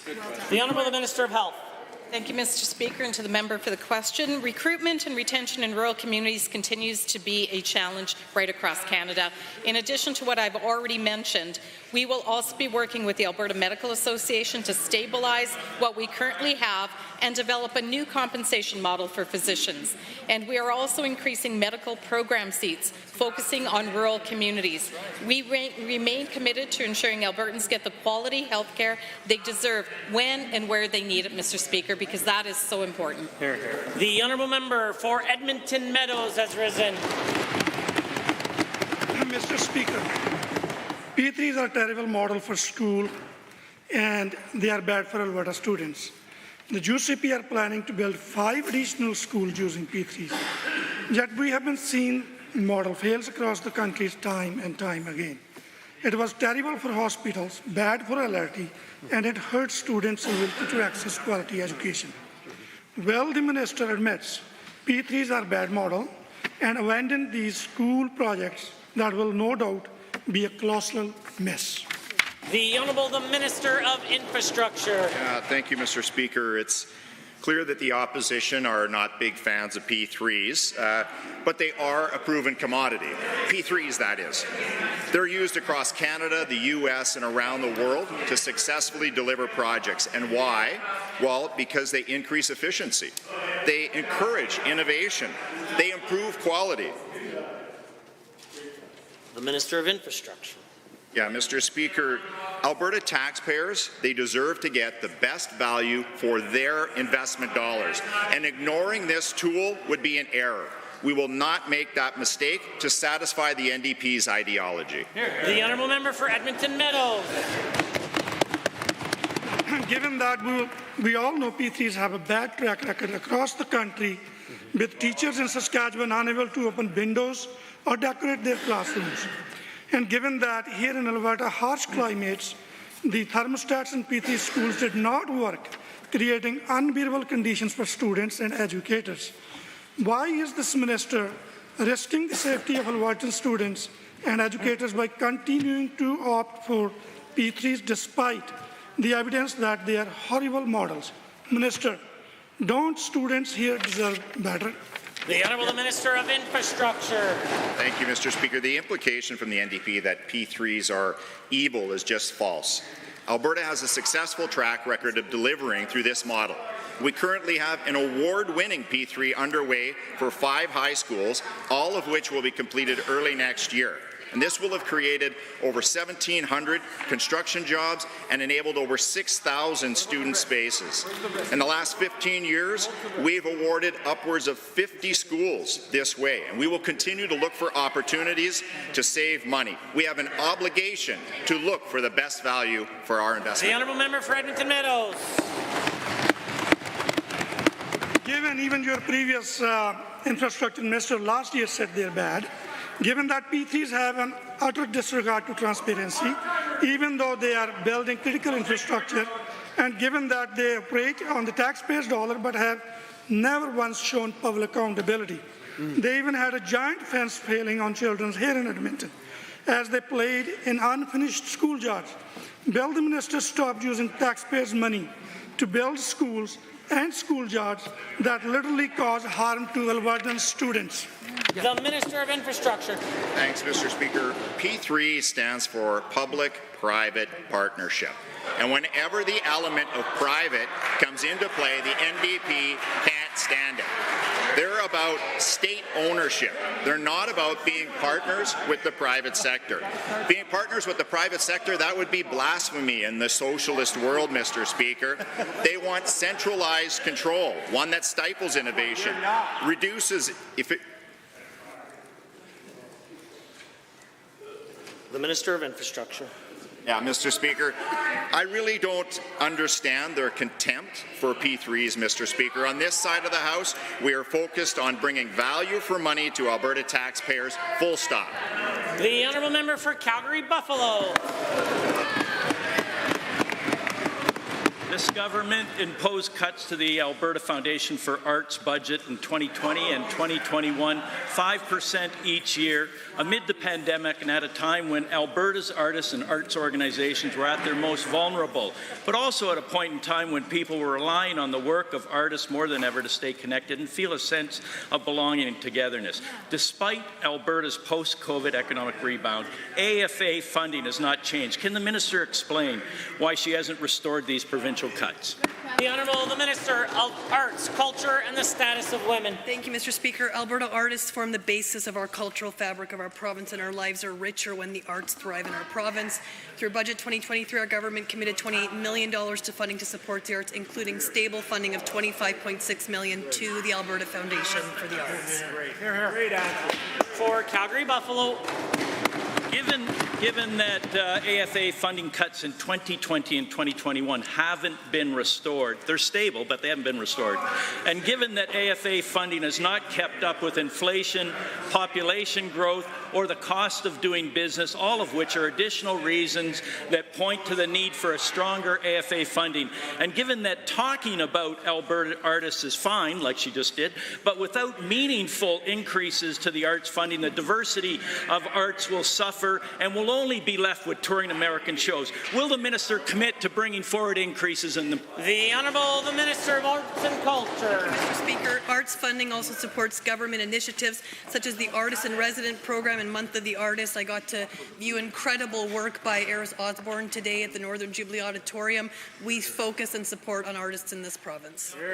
The member for Calgary Buffalo. Given that last week the minister talked about how the federal government wasn't doing enough, that's a bit much when this government's not doing enough. And given that Canadian government has doubled overall funding for the Canadian Council between 2016 and 2021, and in 2018 Calgary City Council nearly doubled CADA's budget, yet AFA's budget is lower now than it was several years ago. Will this government commit to supporting the arts in line with other orders of government to back up their stated commitment and appreciation of Alberta artists? Mr. Speaker, the best way to have a strong arts economy is to have a strong arts sector, is to have a thriving economy, something members on this side understand. The Honourable Member for Chestermere Strathmore. Mr. Speaker, it's been almost 10 years since Chestermere has had a new school built, and since 2001, Chestermere's population has grown by nearly 500%. Many people have answered the Alberta's Calling campaign and have been moving to my constituency, but along with this growth comes the need for new schools, and many of my neighbours are worried about their children's education. To the Minister of Education, what's the plan to build much-needed schools in Chestermere? The Honourable the Minister of Education. Mr. Speaker, thanks to the member for the important question, and want to commend her on raising the concerns of her community. We've met numerous times talking about the importance of schools in her community. There are a number of projects that are on the docket for Chestermere. In particular, the new K-9 school with the Calgary Catholic School Division received design funding in the last budget, so it's on track once the design is complete to be able to proceed with construction funding. In addition, a Rocky View School Division's K-9 school also received planning funding, so these projects are well moving forward. The Honourable the Member for Chestermere Strathmore. Thank you, Mr. Speaker. Given that East Lake School in Chestermere has extreme enrollment pressures, seeing a spike in September enrollment and over 2 new students a week since, and given that Chestermere High School is at 108 utilization rate, and further given that this rapid population growth in my community requires fast action to support students' education, can the same minister please share what is being done in Chestermere to increase learning spaces via modulars? The Honourable the Minister of Education. Well, one of the things that can be done immediately to help support additional learning spaces is through modulars. In Budget 23, Rocky View School Division received 3 modular units for Chestermere Lake Middle School. So that's, of course, an interim measure that can be applied very quickly to help expand some additional learning spaces. Our school divisions have recently submitted their asks for the 24-25 year for modulars. Having received those, the Ministry of Education will evaluate those requests and through the upcoming budget allocate additional units where necessary. Member. Thank you, Mr. Speaker, and through you to the Minister. I appreciate his advocacy and prioritization of schools in our quickly growing communities. Given education and school capacities are such an important topic to the families in my constituency of Chestermere-Strathmore, and further given that those in my community are awaiting updates on the development of new learning spaces in schools with great anticipation, can the same Minister please share a timeline for when we can expect to see some new developments in Chestermere? The Honourable Minister of Education. Sure, happy to, Mr. Speaker. Of course, through the planning process and through the budget process, residents of her community can expect to see a little bit more information in the budget this coming spring about whether projects are moving forward and what stages they'll be moving forward in. So I ask the member and her constituents to stay tuned to the budget in the spring about the advancement of some of these projects. And again, just want to thank the member for meeting with me and for raising the concerns of her constituents and advocating for their priorities. Honourable members, this concludes the time allotted for oral question period. In 30 seconds or less, we will continue with the remainder of the daily routine.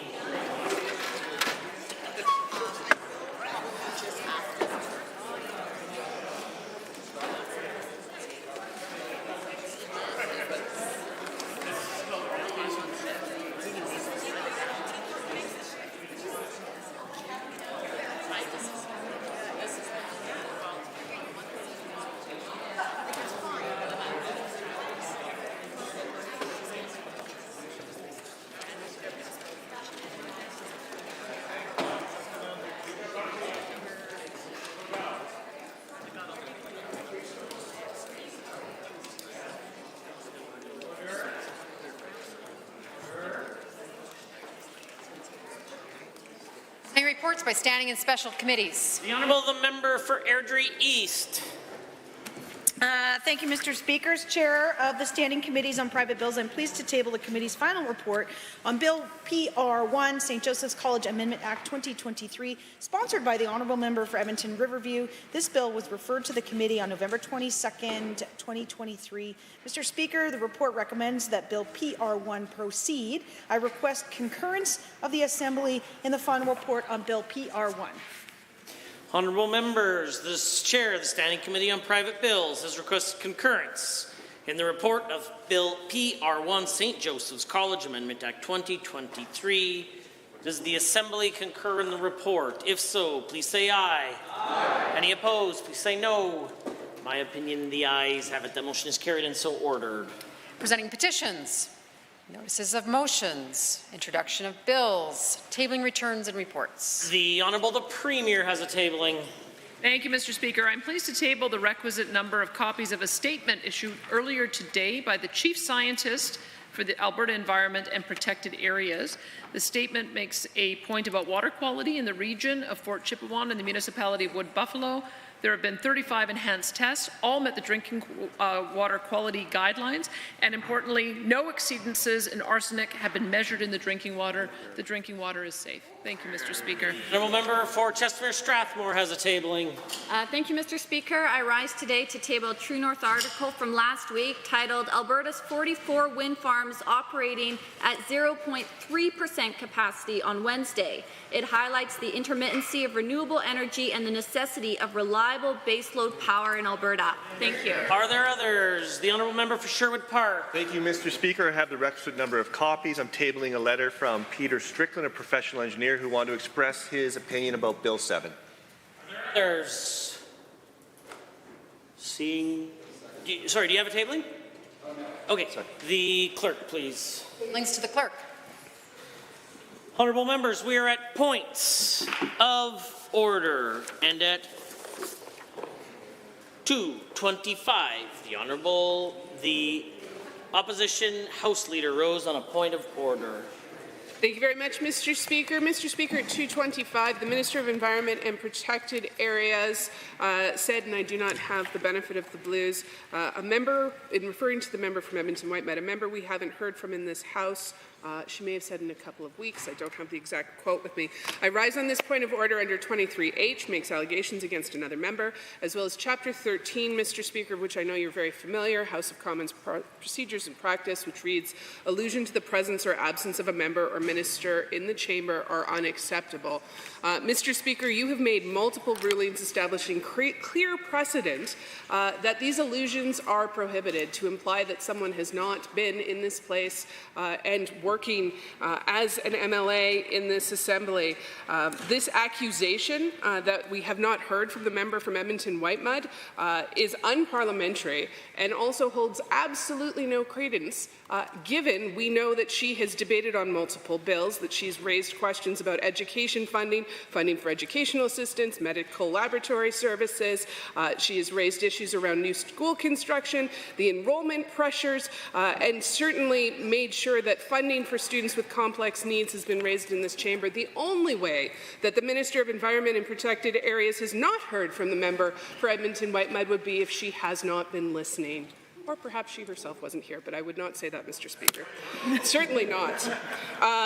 I think this is a clear point of order, and I ask that the minister be asked to withdraw and apologize. And as I am here speaking of this, I will just also mention, Mr. Speaker, that the Minister of Service Alberta and Red Tape Reduction, through heckling, and so I have not risen on a point of order officially, but I will in the future, continues to try to draw attention to the presence and absence of members. I think that the government House Leader should caution his caucus about what is parliamentary and unparliamentary.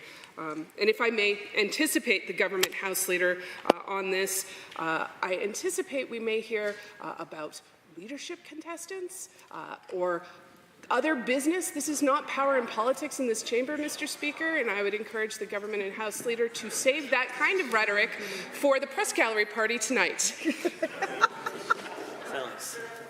Sounds to me like we're having a House Leaders meeting here at the chamber, not debating a point of order. I think it would be advantageous in light of the points of order that have taken place in the chamber over the past 2 days. A point of order was called in the middle of a point of order yesterday, in which I required, or 2 days ago it's possible, required the Honourable Government House Leader to withdraw and apologize his remarks. But you yourself have identified that you wouldn't say something that you in fact did say, so perhaps you could withdraw and apologize and save us the point of order. Entirely correct. I apologize. All right. I consider the point of order dealt with and concluded. The Honourable Government House Leader on the first point of order. Thank you, Mr. Speaker. Is that like a sub-point of order or something? I don't even know. You know, Mr. Speaker, who knows? Not my first day in the job, but, you know, every day you learn something new in this building. I'm not sure if the Honourable Opposition House Leader is reading minds or not, or trying to, but let's go with her argument with regards to acknowledging the presence or absence of a member. At no point, Mr. Speaker, did that happen today. I have what I think would be unofficial records that would suggest that the member said, the Honourable Minister of Environment said, nice to hear from the member. Again, we haven't heard from her in a couple of weeks. Whether the member has spoken a lot or a little, I suspect it's a matter of debate. I mean, the reality is in this chamber, when it comes to question period, one could argue, Mr. Speaker, that we have not heard from the member from Edmonton Whitemud for some time. There's a reason. We could speculate.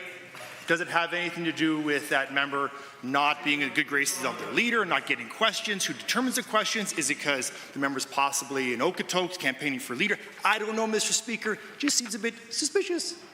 But what I would say is that this is not a point of order. This is rather a matter of debate. And I would argue that we move on from this. Are there others? I am prepared to rule, and I do have the benefit of the blues.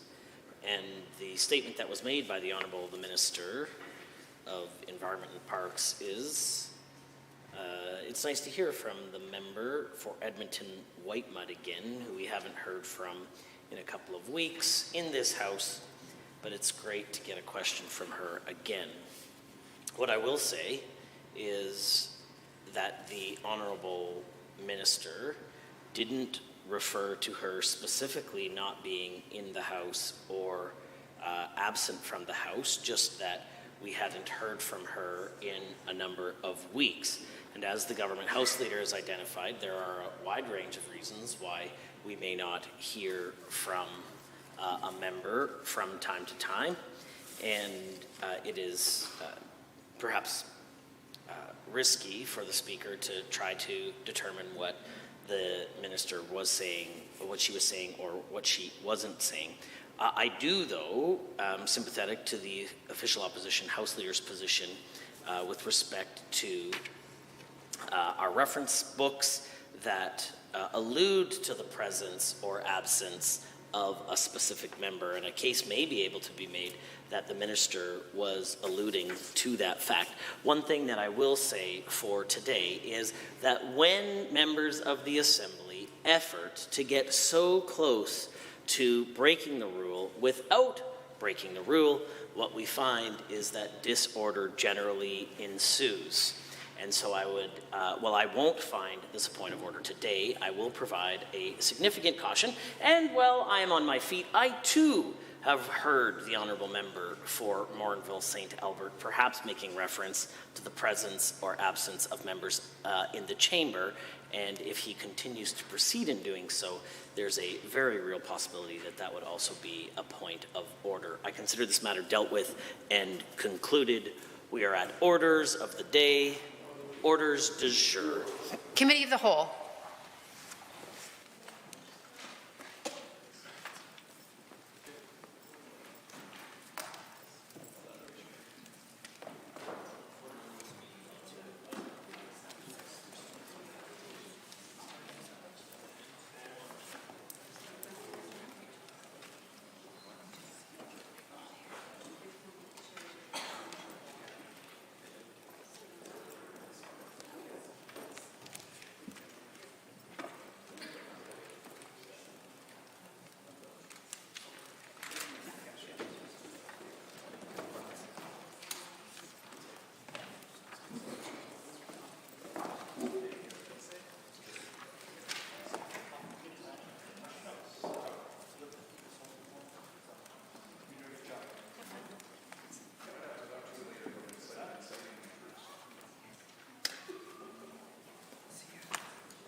Committee to order. The Committee of the Whole has under consideration Amendment RA1 for Bill number 7, Engineering and Geoscience Professions Amendment Act 2023. Do we have the Minister for Advanced Education has risen. Thank you, Chair. It's an honor to rise to speak to Bill 7, the Engineering and Geoscience Professions Amendment Act of 2023. As you know, Bill 7 proposes legislative amendments which clarify the use of the software engineer title to help attract skilled tech sector talent into the province. Now, I do want to talk a little bit more about this bill, particularly around the engagement piece. And I can say that this bill has been in the works for some time now. My predecessor in skilled trades and professions actually brought this forward initially, and at that time there was significant engagement undertaken with the tech sector, with post-secondaries, as well as with the regulator, which is APEGA, and other members in the engineering community. And what we heard at that time, of course there were some concerns around safety, but overwhelmingly there was tremendous support from the tech sector, and the underlying, or actually the overlying message was that in order to be competitive with international jurisdictions, we really do need to make some changes to allow use of the title of software engineer. And of course, that is the whole basis of this legislation. And speaking of being competitive with global jurisdictions, we have heard from so many individuals across the country, across the world, in terms of how meaningful and monumental this bill is in terms of attracting and retaining talent and being able to encourage investment into our province. And I did read with interest the amendments that were brought forward from the honourable member from Edmonton-Decore, and had some time to thoughtfully analyze these amendments. And at this point, I do want to be clear that we will not be supporting these amendments, and I'll tell you the reasons why. With respect to the proposed amendment from the opposition, Bill 7 already ensures that those who are not accredited as an engineer cannot practice engineering. Put another way, if a software engineering is practicing or applying principles of engineering, that individual does have to be regulated by a PEGA. In addition, when it comes to the safety concerns, this was also a concern that was brought forward by the regulator in their court case against Jobber, and I can tell you that the Court of King's Bench has already ruled against APEGA by having their lawsuit against Jobber dismissed with costs. So that, those are my comments as they pertain to subsection 3 in the amendment. As it relates to subsection 4, we have an agreement to work with APEGA, the regulator, and potential other stakeholders to make sure that we bring other changes to the EGPA as required that might give additional legislative authorities to the regulator as they deem fit in terms of trying to enhance their activities around regulating the profession. So because of that work does require significant stakeholder engagement, again, engaging with post-secondaries. And by the way, I should mention that we did get several faculty members across various post-secondaries in the province actually demonstrate support for this legislation. So again, going back to the engagement, we do have to do further engagement with the regulator, with other engineering organizations, with other post-secondaries to ensure what other kind of legislative powers would be sufficient and appropriate to make sure that the regulator has what they need to enforce their policies to make sure that engineers are compliant with the regulation. So those are the reasons why I would recommend not supporting these amendments. And certainly I hope that other comments coming from my colleagues across the aisle around their concerns, they can come to me directly and we can discuss this further. But I do believe that the bill as it stands right now is robust and certainly does meet the objectives of attracting additional investment into this province. Thank you. Member for Calgary Foothills has the floor. Thank you, Mr. Chair. I am disappointed to hear that the Minister will not support this amendment. The amendment was crafted with consideration to both APEGA and the software community. We have also been conducting considerable engagement with both the software community, the tech sector, and APEGA. I'm sure the Minister is aware that I've been working in the tech sector over the last several years and been a part of many of these conversations about the use of the words or title software engineer. This amendment does not change the original intent of Bill 7. It does not impact Alberta's ability to attract investment to the province. It doesn't stop the tech sector from using the word software engineering. That's still all in place. It's just reinforcing and providing clarity to when the practice of engineering is in use. This amendment does provide clarification on who is authorized to engage in the practice of engineering. It allows the regulator, also known as APEGA, to confirm if software engineers are engaging in the practice of engineering. That the amendment is meant to address matters of public safety. We heard yesterday from the Minister of Technology and Innovation that there are already standards in place for projects that potentially put the public safety at risk. It could be inferred that other regulatory bodies or indeed individual companies will ensure matters of public safety are being considered in their projects. This results in the Minister's interpretation that the amendment isn't required. However, it is the Engineering and Geoscience Professions Act that provides the foundation for those other regulations to do their work. In order for those regulatory requirements in many instances with those other industries and projects, it is a licensed engineer that ensures that those regulations are being met. This practice of engineering will similarly ensure the safety of projects in the realm of areas of generative AI and machine learning, of which we don't yet know the implications of public safety. This amendment reinforces that role for engineers. It does not prevent the Act from doing what it is intended to do, facilitate the recruitment efforts of our technology sector. We wholly understand that there are a number of facilities that need to be put in place for our technology sector to be able to grow as they are trying to do. And so I do encourage the members in this House to support the amendment. Thank you. Any others wishing to speak?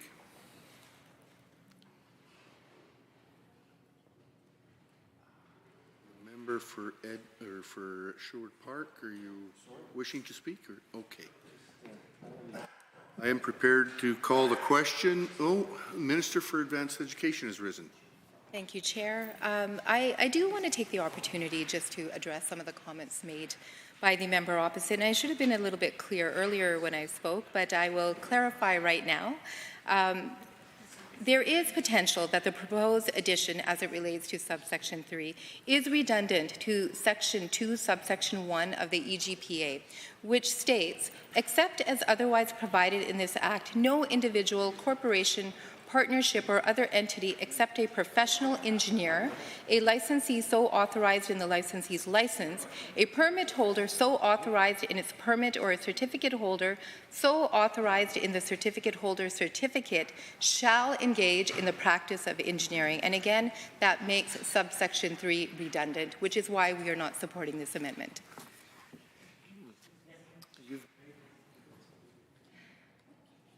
Any others wishing to speak? Otherwise, I will call the question on Amendment A1 as proposed by the Honourable Member for Edmonton Decor. Are you agreed? All those in favour, please say aye. Aye. Any opposed? No? No. I believe the noes have it. That motion is defeated. We have a division. We will call in the members.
Members, on Amendment A1 for Bill 7, proposed by the member for Edmonton Decor, all those agreed, please rise.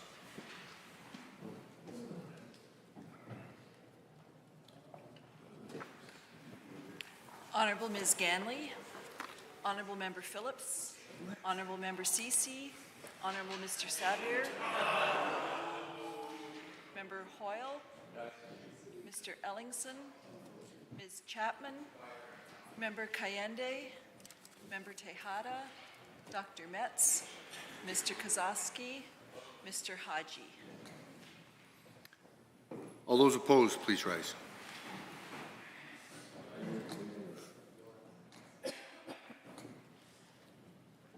Honourable Mr.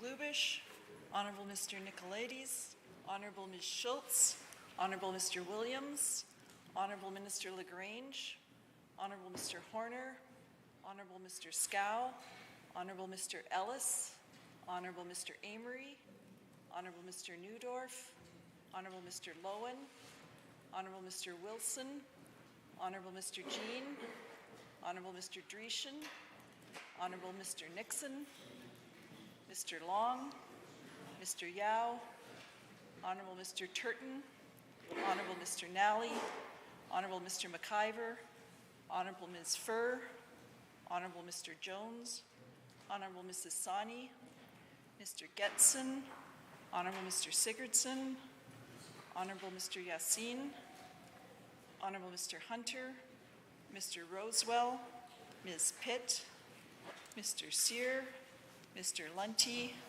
Mr. Boychenko, Mr. McDougall, Mr. Wright, Mrs. Petrovic, Ms. Lovely, Mr. Dick, Honourable Ms. Armstrong-Homanyuk, Ms. DeYoung, Mr. Sinclair, Mr. Bouchard, Mr. Singh, Mr. Stephan. Mrs. Johnson.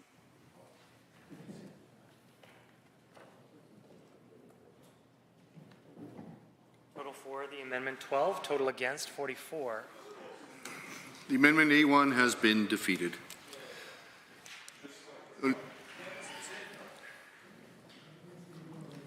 Any further speakers wishing to speak to back to the bill? Bill 7.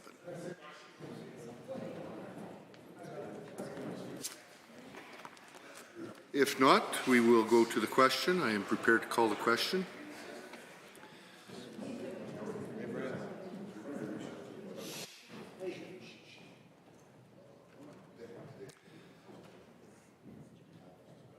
On the clauses of the bill, are you agreed?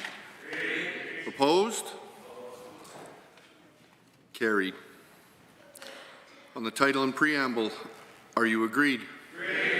Opposed? Carried. Shall the bill be reported? Are you agreed? Opposed? It's carried.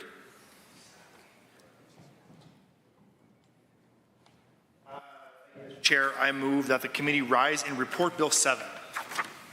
Having heard the motion as proposed by the Government House Leader and Minister of Sport and Tourism, are you agreed? Opposed? Carried.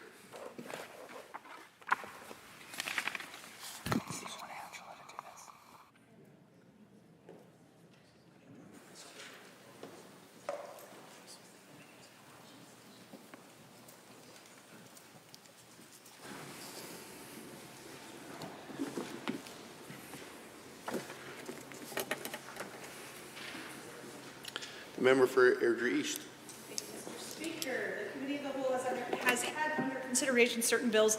The committee reports the following bills. Bill 7. Mr. Speaker, I wish to table copies of all amendments considered by Committee of the Whole on this date for the official records of the Assembly.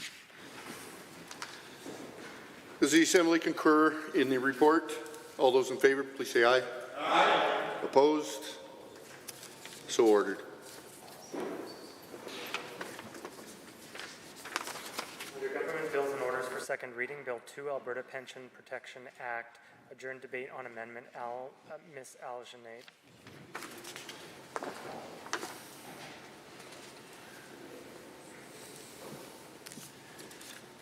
Any wishing to speak at this time? Anyone wishing to speak? Member for Lethbridge West has risen. All right, thank you, Mr. Speaker, and I'm pleased to rise in support of the amendment to Bill 2, or commonly known as the Hoist Amendment, that the bill not be read a second time because the Assembly is of the view that the bill, if enacted, would not adequately protect Albertans' pensions.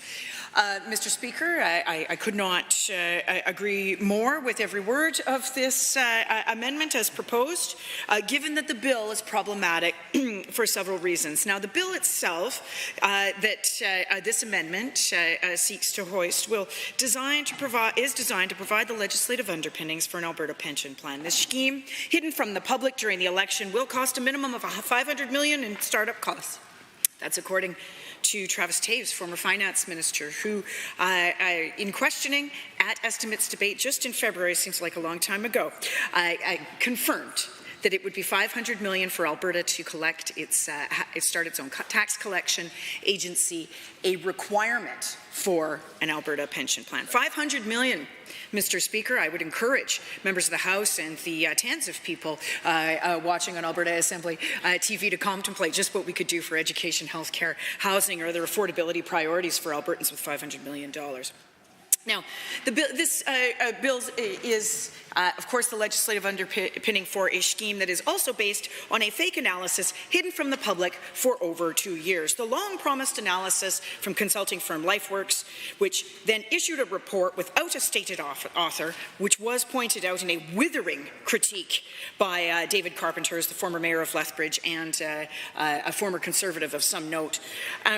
That analysis claimed that Alberta should get $334 billion of the CPP's asset pool, which represents about 53%, much higher than Alberta's representative population in the CPP, which is about 15%.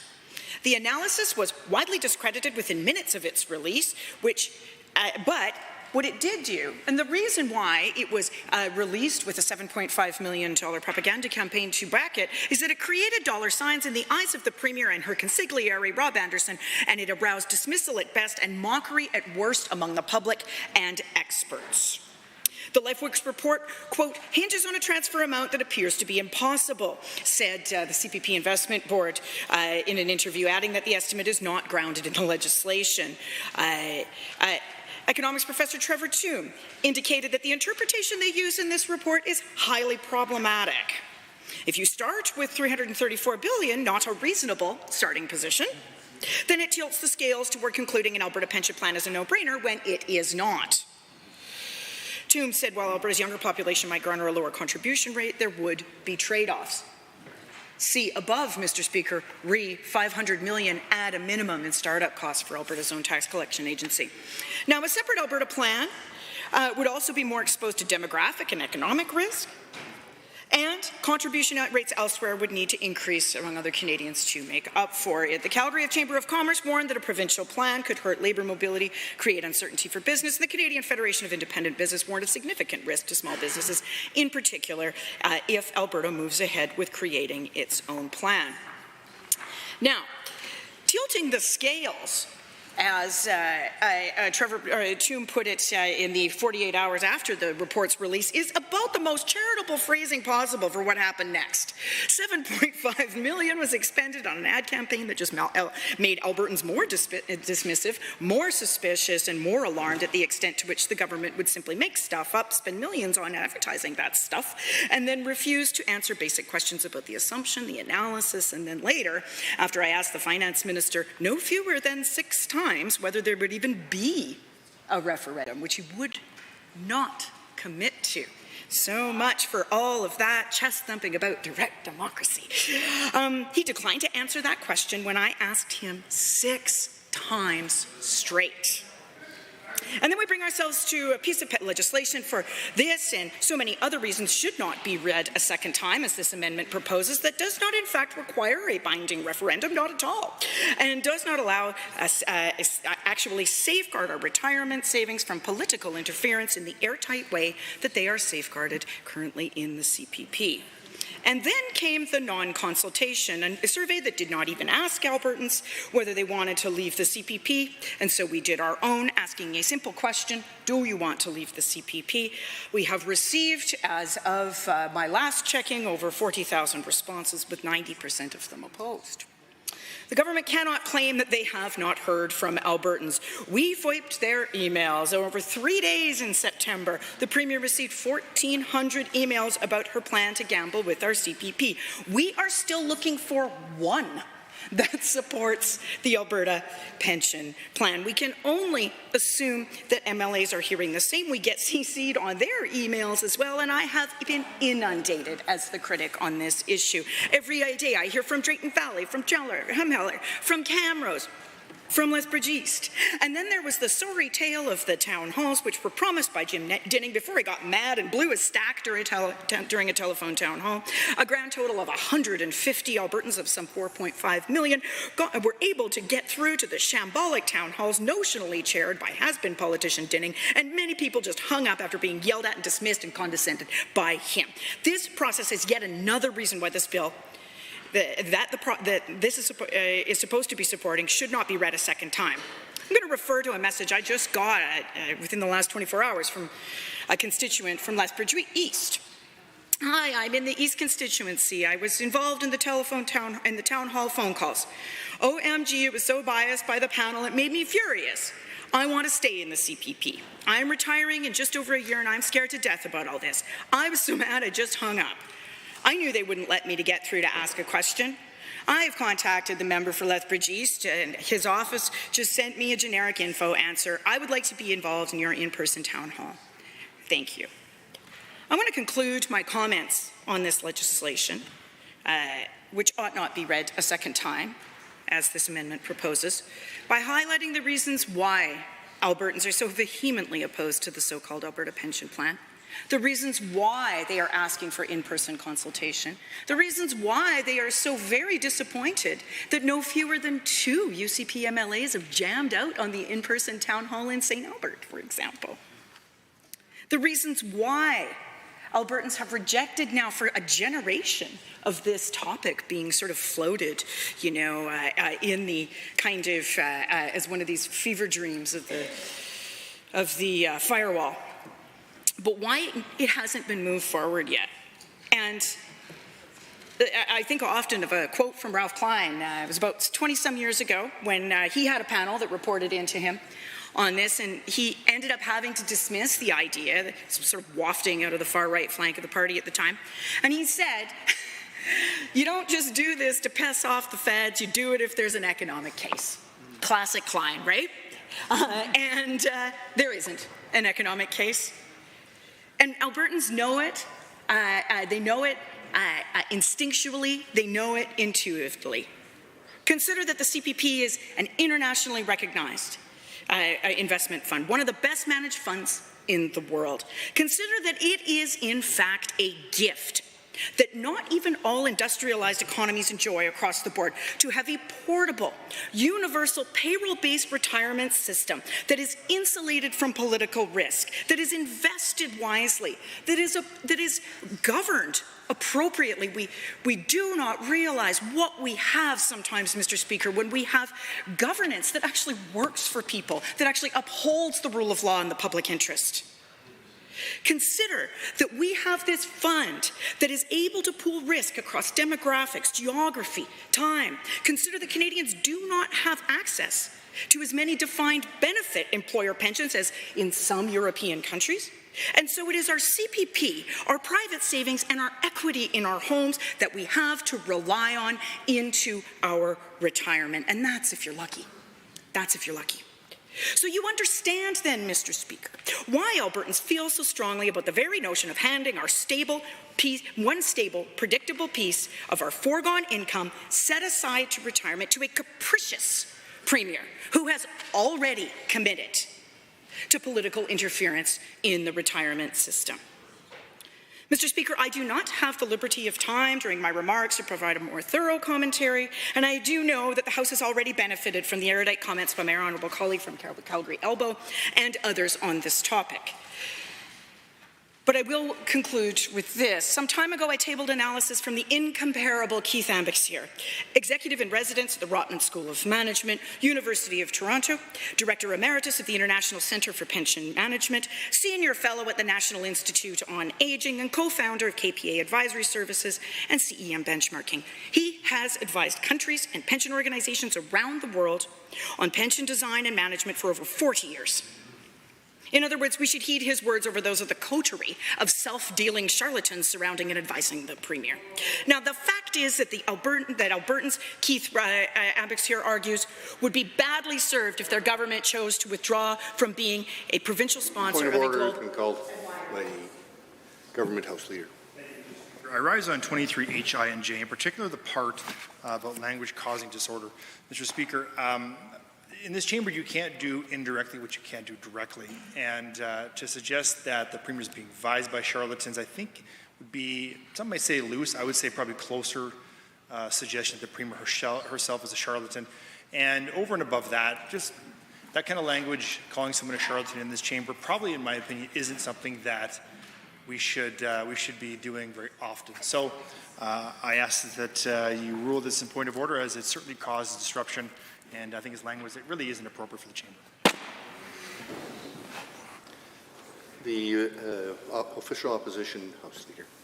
Thank you. Mr. Speaker, I think it may have offended Government House Leader, but I don't see a point of order here at all.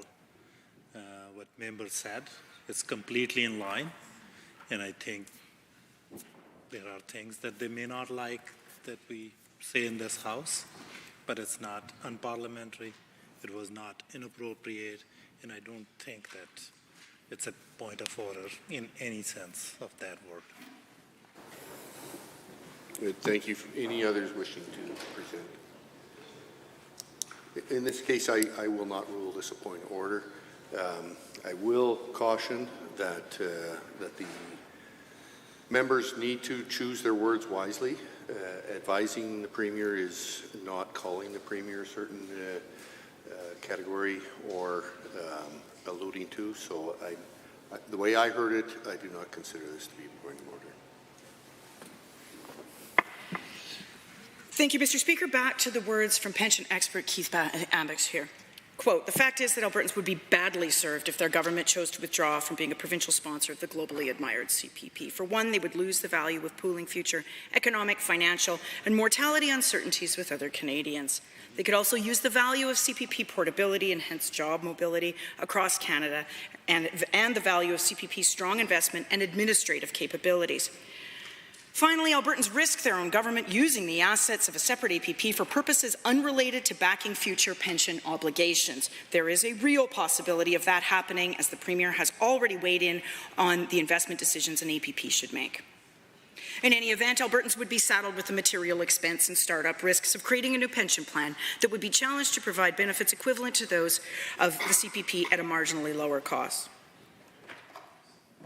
Without the unrealistic money grabs suggested by LifeWorks, why would Alberta want to abandon a program which is the envy of the global pensions world and replace it with an untested, smaller, more costly alternative that would take years to build and mature? Now, that is the central question before us, and the reason why we have proposed to stop this bill in its tracks, the reason why we have proposed this amendment.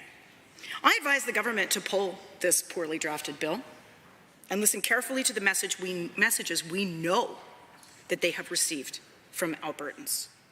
There is an opportunity, in fact, to do so right now by saving face. They could simply, unceremoniously, very quietly support this hoist amendment.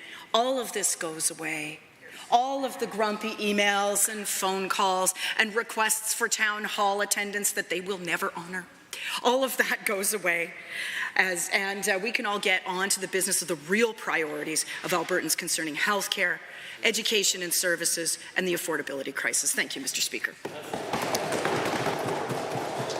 Member for Calgary Mountain View has risen. Thank you very much, Mr. Speaker, and pardon me. I'm pleased to have the opportunity to rise and speak to this bill.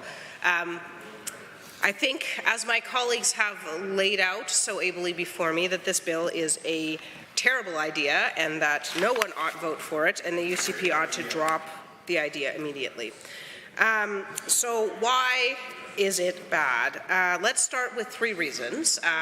There are many, but I'm going to focus on just 3 to try and give my colleagues a chance to get in on this as well. One is, it's a terrible idea. Like, boy, is it bad. The second is, the UCP know it's a terrible idea. How do we know that it's a terrible idea? Because they actively chose not to run on it in an election campaign. In the campaign, when Albertans had the chance to weigh in on this and many other issues, the UCP denied that they were going to do this. The third is, this is indicative of, I would say, a larger problem, a problem of misinformation being circulated to the population, a problem about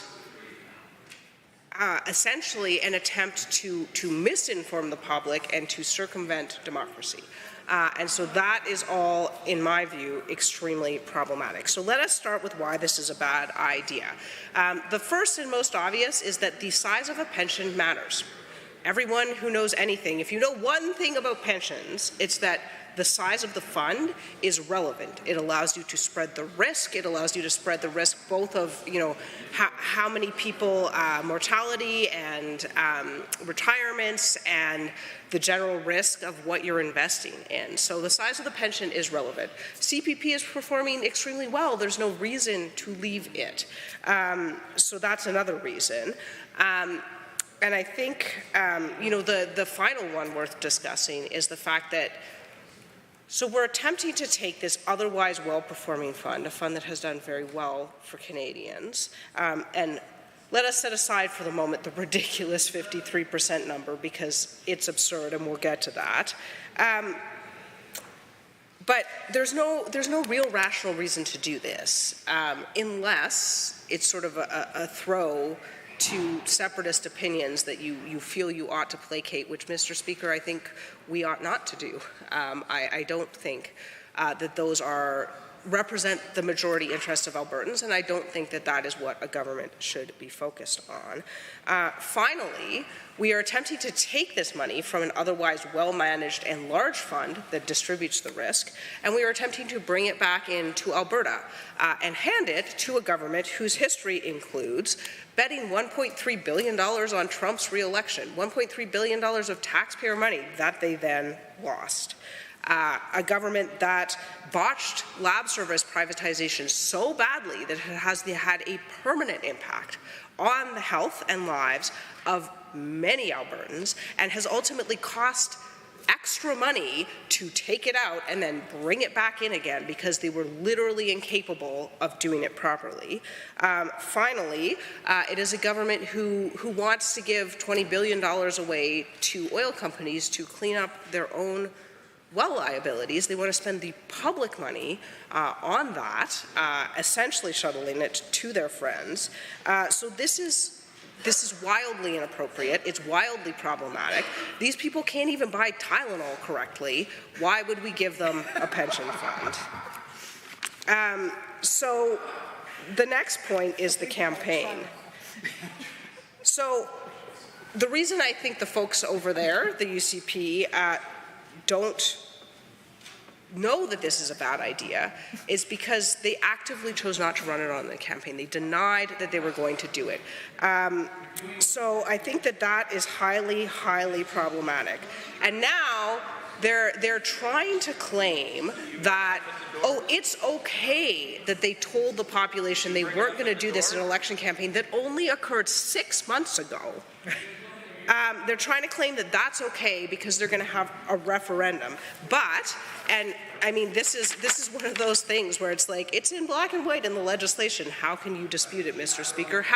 But of course, somehow the UCP managed to, so I will read it into the record. Section 3 of the Act. If the Lieutenant Governor and Council, that's the UCP Cabinet, just to be clear, has specified that the results of the referendum order under Section 2 are to be binding, if they have specified that they are to be binding, which is to say it is the choice of the UCP Cabinet under this legislation whether or not they will respect that referendum or not. So this isn't a case where we have an act that has been brought in to require a referendum or to require them to respect a referendum. It is an act that allows them to maybe hold a referendum and maybe respect the results of that referendum.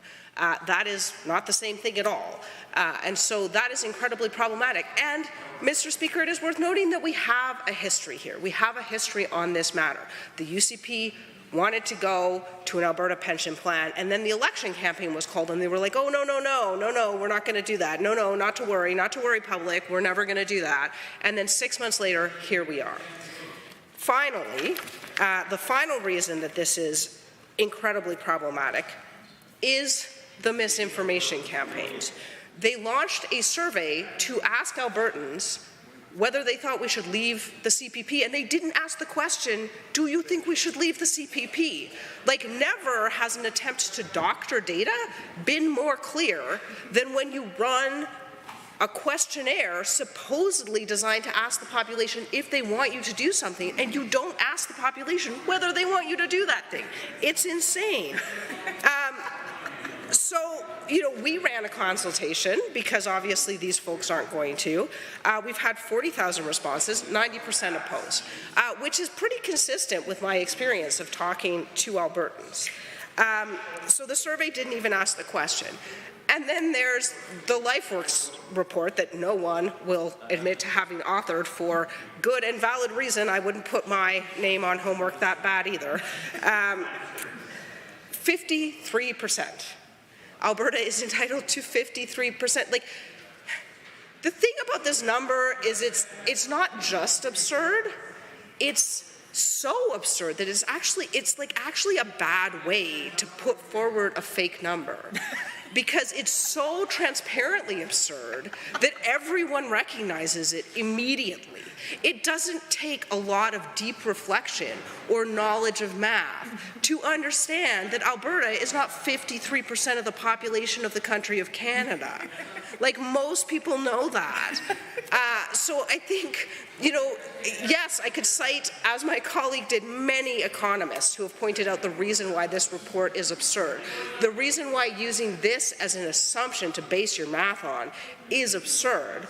But I don't need to, because I don't think it requires that. I think that people can look at the number and see that it's absurd on its face. So that's incredibly problematic.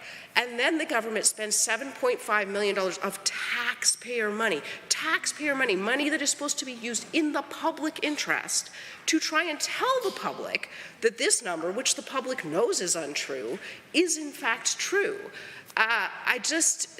It's baffling, Mr. Speaker, it's baffling. So to sum up, this is a terrible idea. There's no good reason to do it. The misinformation surrounding this is incredibly problematic. Albertans, Mr. Speaker, are in a moment of crisis. We have our brilliant public education system has been taken to the point where we now have the lowest per student funding in the country, in the richest province. Our healthcare system is crumbling. We get emails every day about the damage that the UCP has done and the impact it is having on real lives. People are barely able to afford to pay their mortgage and keep the lights on and put food on the table. They are struggling, Mr. Speaker. People are struggling. And the government should be focused on giving the people of this province the life they deserve, the right to participate in democracy, to have a decent lifestyle that gives their children an education, a roof over their head, food on their table, and probably some soccer or hockey practice and a vacation. That's not a lot to ask. That's what this government should be focused on. Instead, they're focused on misinforming the public, and I think it's shameful. I think every member of this House should vote against this bill. Thank you. Member for Calgary-Klein to speak to the reasoned amendment on Bill 2. Thank you, Mr. Speaker. I'm pleased to rise in favour of the amendment from my colleague from Edmonton Manning.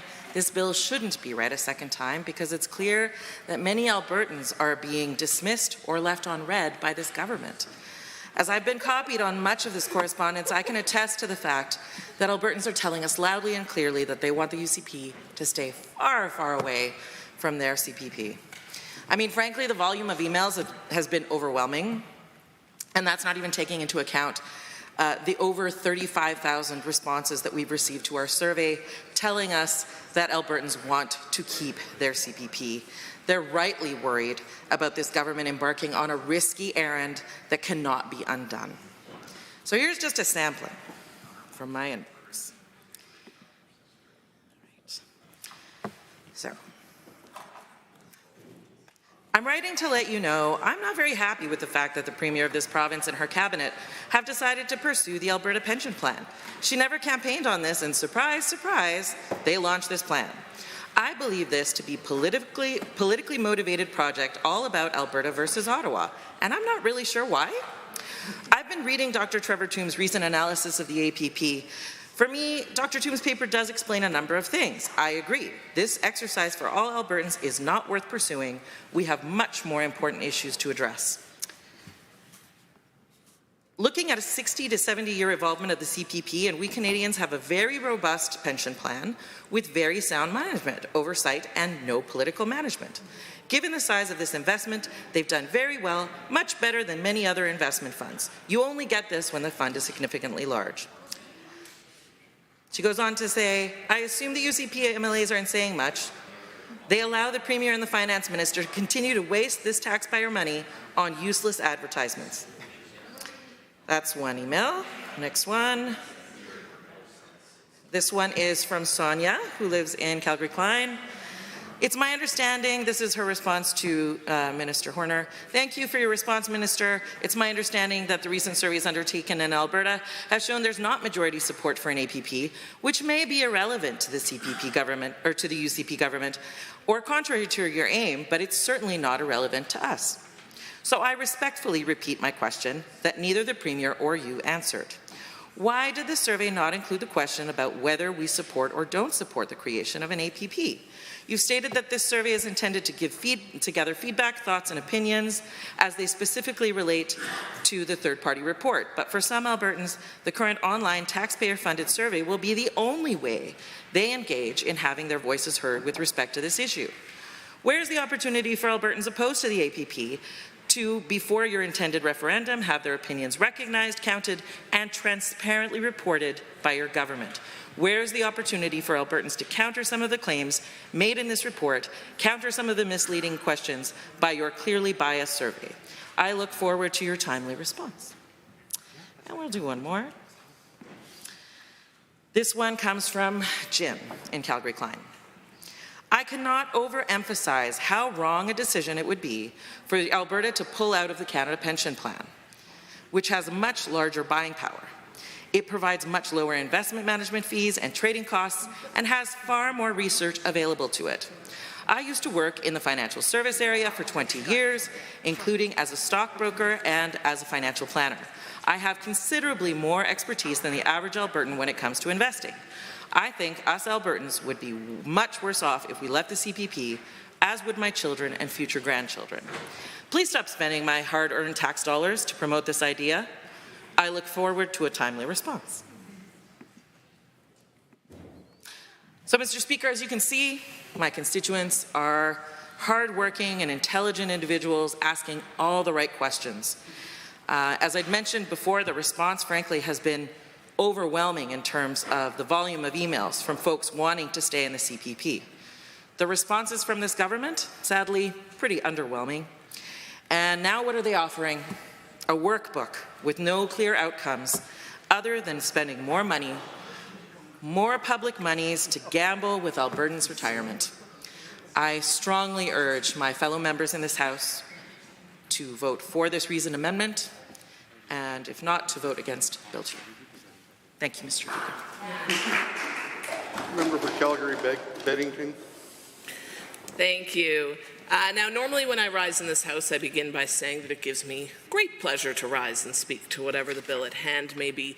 But when I was reflecting on Bill 2, Alberta Pension Protection Act, I found no pleasure in speaking on a bill that sits in such stark contrast to the wishes of the majority of my constituents in Calgary-Beddington. Yeah. Now, fortunately, today I am speaking to the amendment put forth by my colleague from Edmonton Manning, an excellent amendment that suggests that we put an end to this terrible idea right now.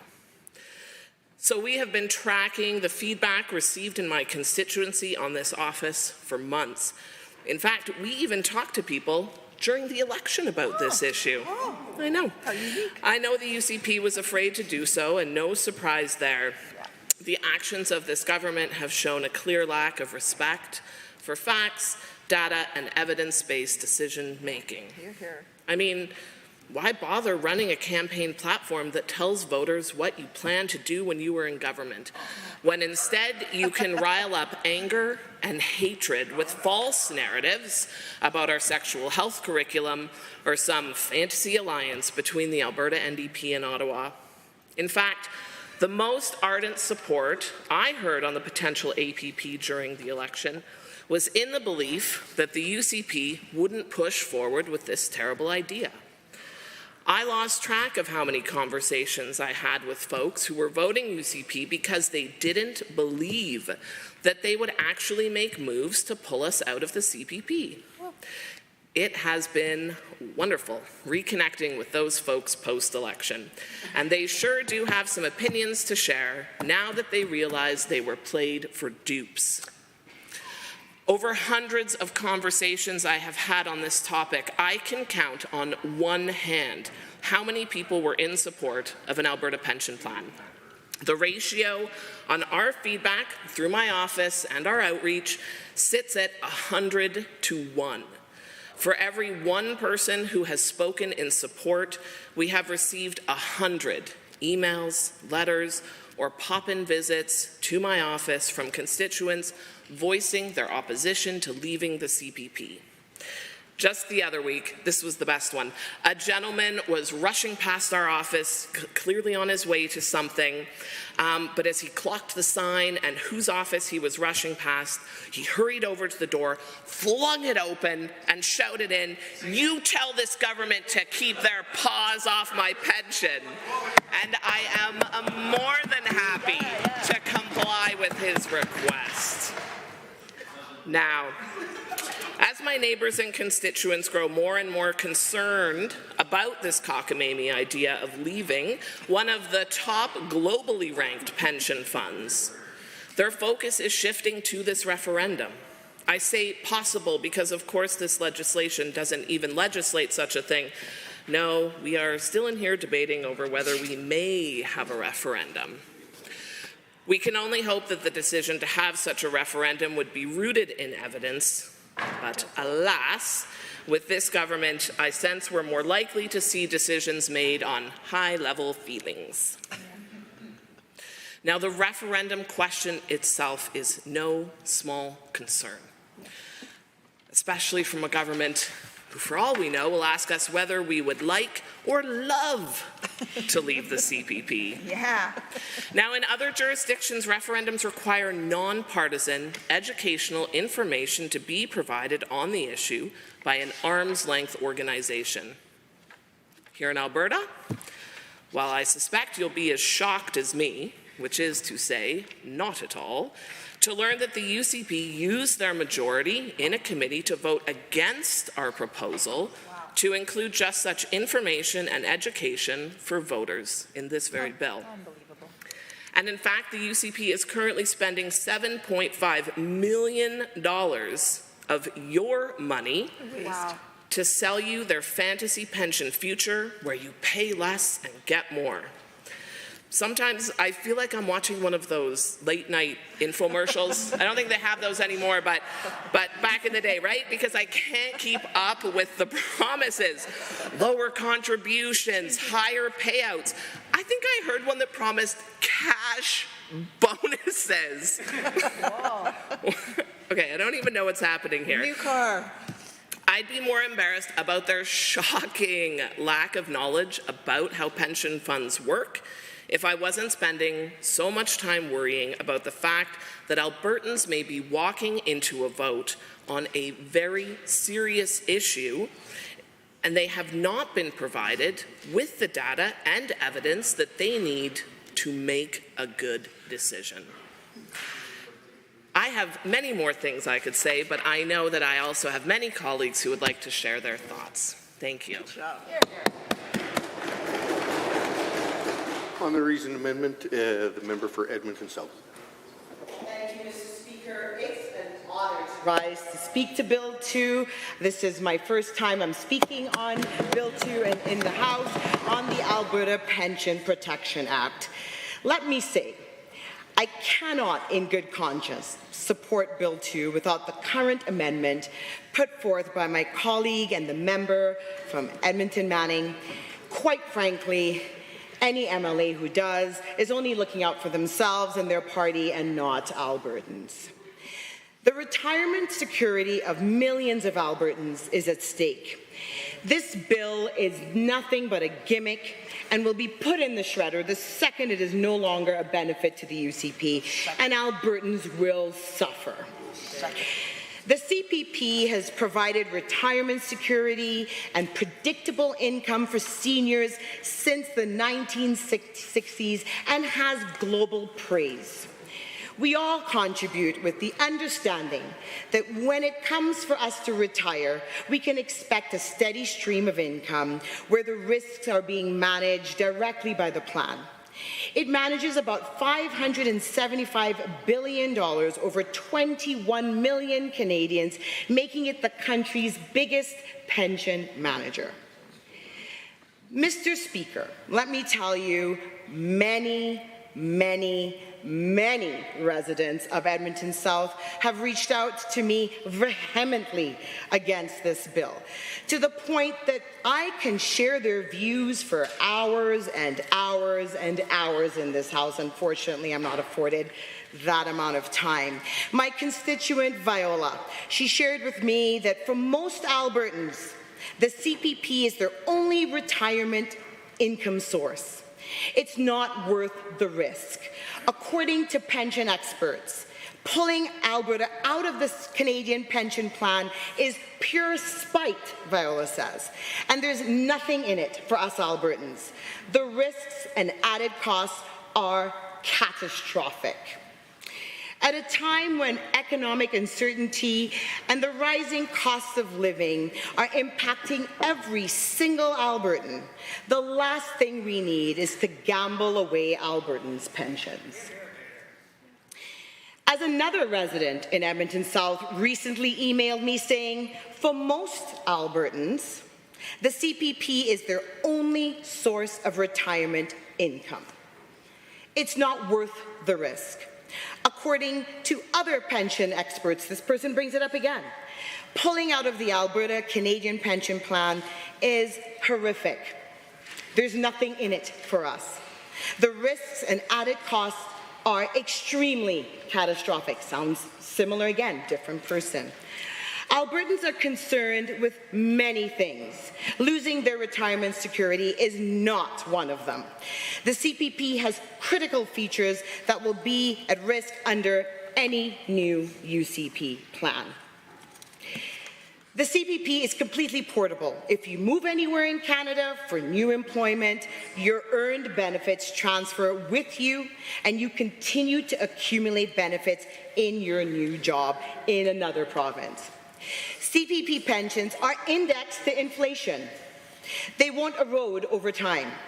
We're dealing with an affordability crisis and a period of extreme inflation, which shows us the danger of pensions that aren't indexed. This government has no interest in actually hearing what Albertans want when it comes to protecting their pensions. They cannot even ask straightforward questions in an online questionnaire. Albertans know that a national CPP is the right plan. Our caucus has heard from thousands of Albertans who do not support a replacement to the CPP. And while the government won't confirm if it will follow through on its promise to meet with Albertans face-to-face in December to discuss gambling their retirement, our caucus is ramping up our in-person town halls. At our in-person town halls, we saw 500 Albertans come out to voice their opposition to leaving the CPP. If this government plans to risk Albertans' retirement savings, they must look them in the eye and explain why. But rather than have a conversation with Albertans, the government has wasted millions on misinformation campaigns around its proposed Alberta pension plan. Premier Smith won't say what happened to her government's promise to hold face-to-face meetings with Albertans in December. That's probably because when you're in person, you have to be truthful, honest facts, and be willing to listen to people in the room. Take the heat. But we're listening. Albertans are being loud and clear. They don't want this government touching their pensions. Another constituent, Ed, said it well. Albertans deserve to retire with dignity. Key word. We deserve comfort and security after a lifetime of supporting our families, working hard in Alberta, supporting our communities and our province. We also deserve to know our pension funds are not used by this government for financial risky investments and political gains. Albertans don't want this government playing political games with their pensions, as another constituent recently told me. I'm worried this government is attempting to establish another funding source for their other absurd plans like provincial police forces.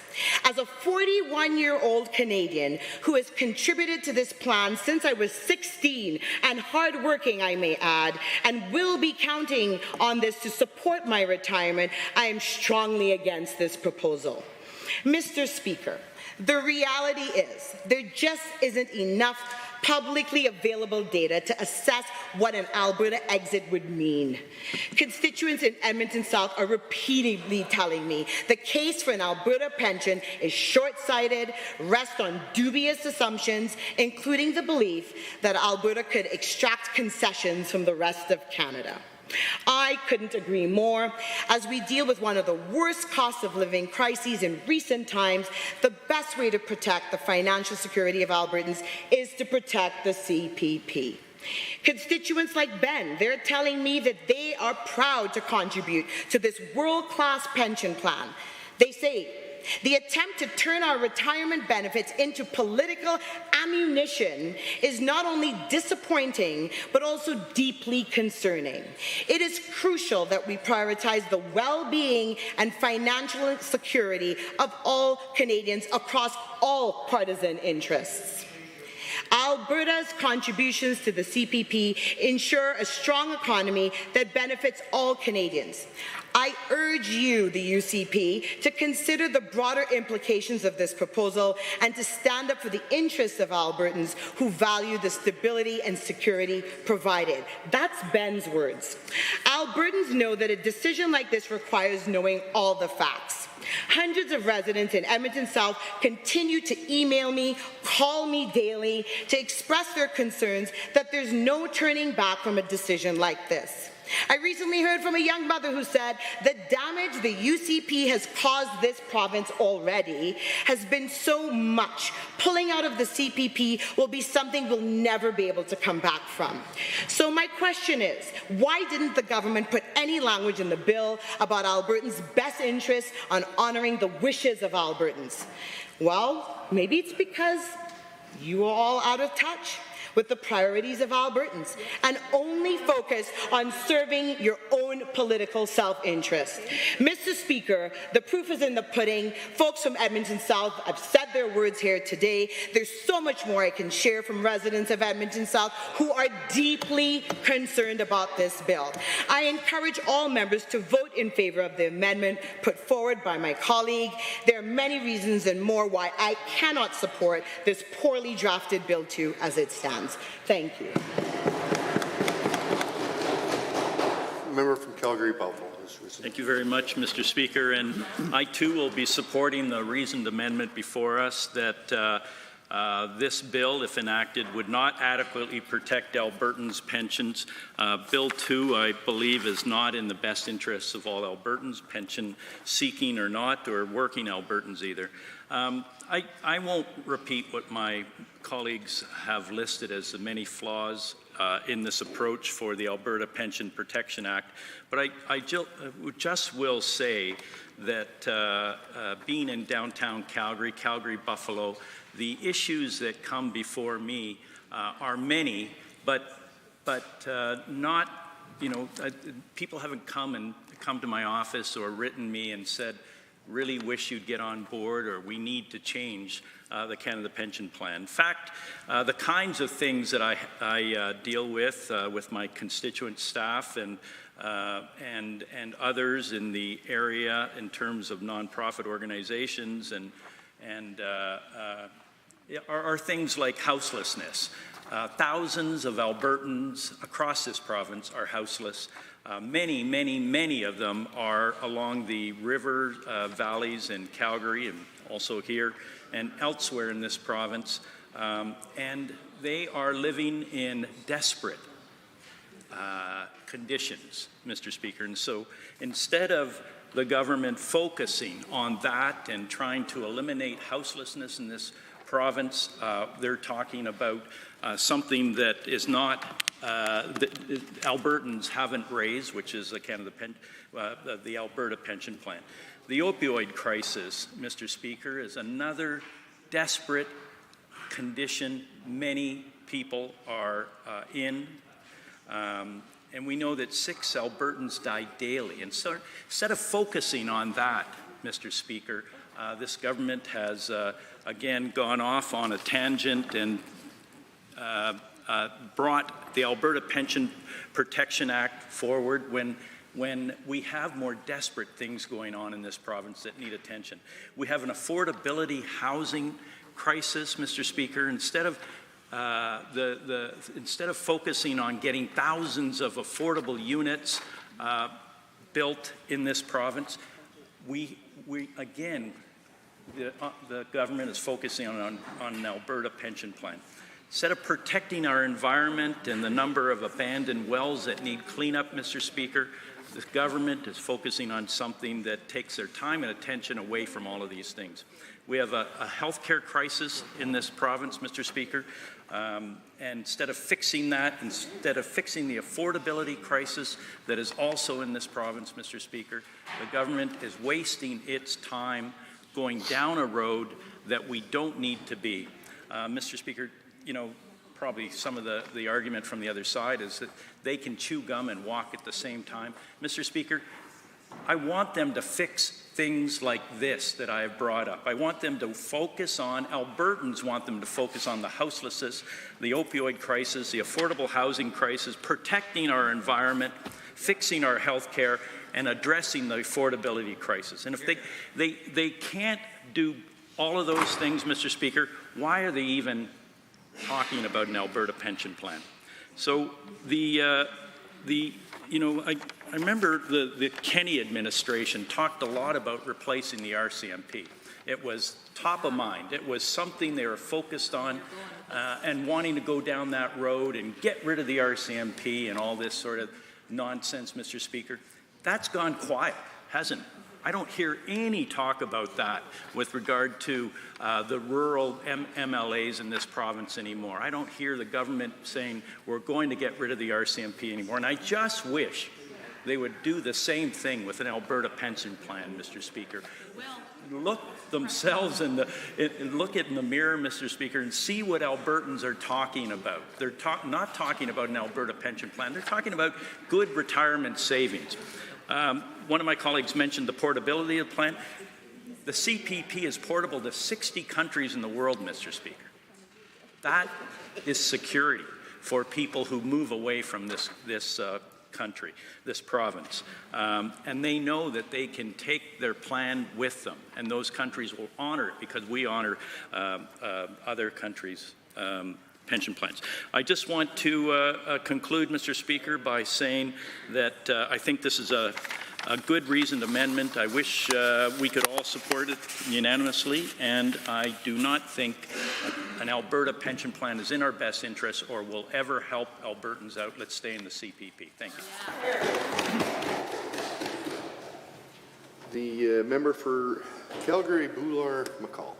Thank you, Mr. Speaker. I'll rise to speak in favor of this reasoned amendment, and there are many reasons to oppose this UCP's plan to dismantle CPP and retirement security for Albertans. One, it's a bad idea. Two, Albertans are opposed to it. Three, UCP knows about it. And my colleague earlier was talking about UCP plan to replace RCMP with Alberta Police Force. They have backed off on that. I can tell the UCP members that this proposal is even more unpopular than that proposal. So I think it's an opportunity for the government members that they can accept this amendment, I guess, do some face saving, and be able to attend public events just like normal, because there is one event yet tomorrow in St. Albert, and I do know that no MLA from that region will be able to attend that because it's about CPP. That's how they are afraid of going to face public on this issue. That they are unable to attend events in their own riding on this issue. So this is a good opportunity to do the right thing, accept this amendment, and focus on things that are more pressing, for instance, affordability, utility costs, insurance costs, healthcare crisis, education crisis, lack of schools, all those things that we can focus on and work together on. This is a proposal that Albertans do not wish this government to pursue. I represent a riding with many senior serving organizations. I can tell you and invite every one of you to come in person there. Every single organization is against UCP gambling with their retirement security. So with that, I will urge all members of this House that it's a good amendment. There are good reasons that this bill not be read in this assembly at all. And let's focus on issues that are more pressing and that matter to Albertan. And let's hands off Albertan CPP. Are there any others wishing to speak to Amendment RA1? If not, I will call the vote on Amendment RA1 as proposed by the member of Edmonton Manning. All those in favour, please say aye. Aye. Opposed, say no. No. I believe the noes have it.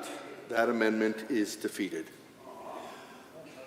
Any others wishing to speak to the main bill, Bill 2?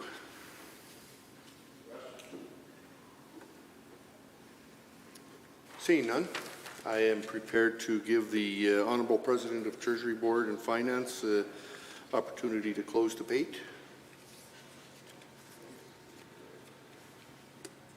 The Honourable President of Treasury Board and Minister of Finance has moved second reading of Bill 2, Alberta Pension Protection Act. Does the Assembly agree to the motion for second reading? All those in favour, please say aye. Aye. All those opposed, say no. No. The motion is carried.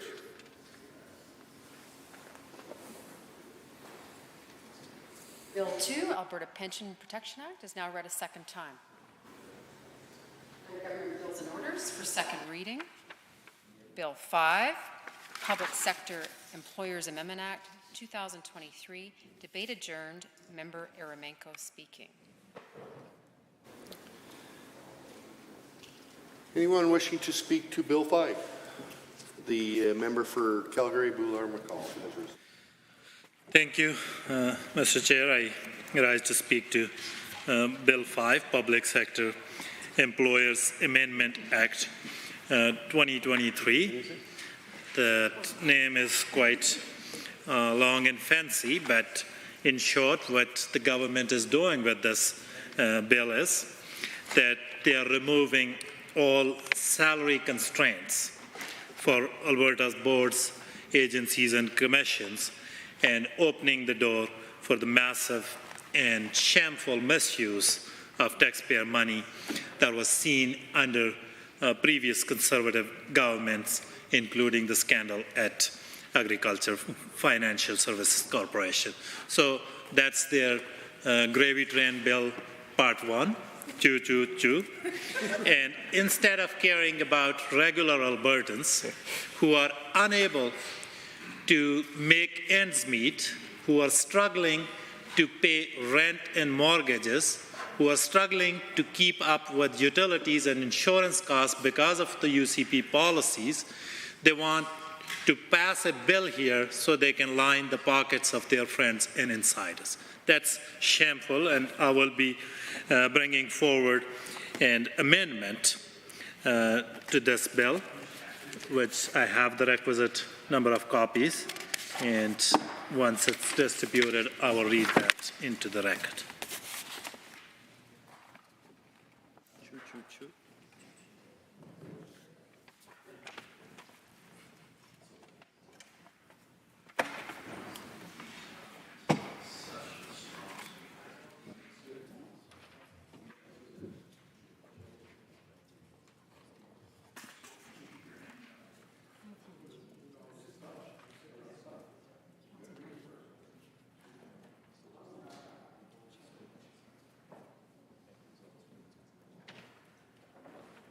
The member may proceed with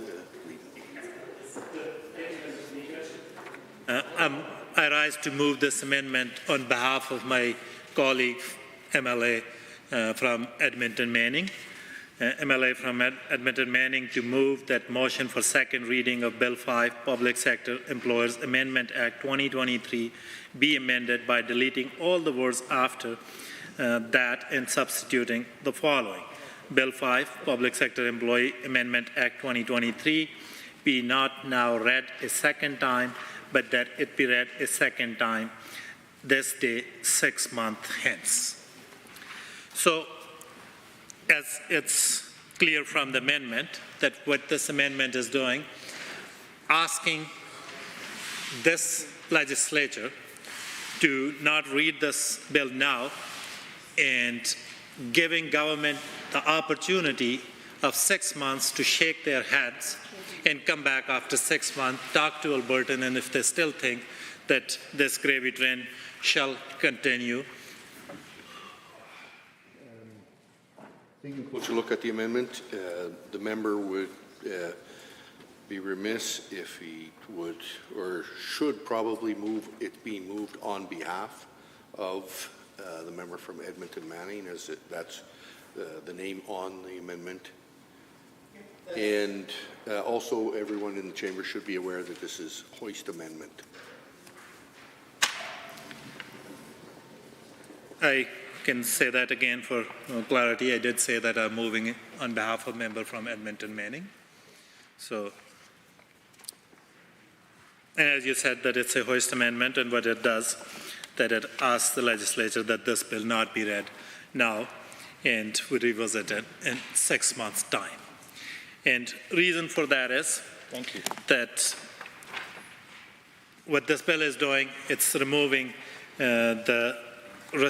any restraint or constraint on the salaries of those serving on agencies, boards, and commissions. There was a bill put in place by our government. Then Finance Minister worked on it, did consult with Albertans, did consult with people on these boards and commissions, and we did a cross-jurisdictional analysis. And we put forward a bill that I believe was supported by then opposition, that there need to be a fair constraint on what people on Alberta boards and commission can get paid. But with this government, who promised Albertans that they will treat their money with respect, they will not repeat the mistakes of previous PC government, they will not get into the same old habits by allowing for those excessive bonuses, pay and other benefit for their friends and insider. But with this bill, they're exactly bringing back that same old entitlement regime that actually cost them government in 2015. So that's why we are bringing this amendment, that this bill not be read, and in 6 months' time, I urge the government side, all MLAs, that talk to their constituents, ask them about what's important to them, and if they hear from somebody that it's important that the UCP gravy train shall continue as proposed in this bill, then we can revisit this bill in 6 months' time. I urge all members of this House to take this amendment seriously and vote in favor of this amendment and vote against the PC-style entitlements that are coming through this bill. And also, I think that will be another opportunity, I guess, for MLAs, ministers, to be able to attend events and talk to their constituents on what matters to them. That's why I'm urging all members of this House to vote in favor of this amendment. Having heard the motion as the hoist amendment as put forward by the member from Calgary, Boular McCall, on behalf of member Edmonton Manning. Yes. Are there any others wishing to speak to the amendment? The member from Calgary, Varsity. Thank you. Thank you very much, Mr. Speaker. I want to support this amendment because this bill really will do nothing at this point in time for Albertans. We have several crises on our hands. We have a healthcare crisis with our system crumbling.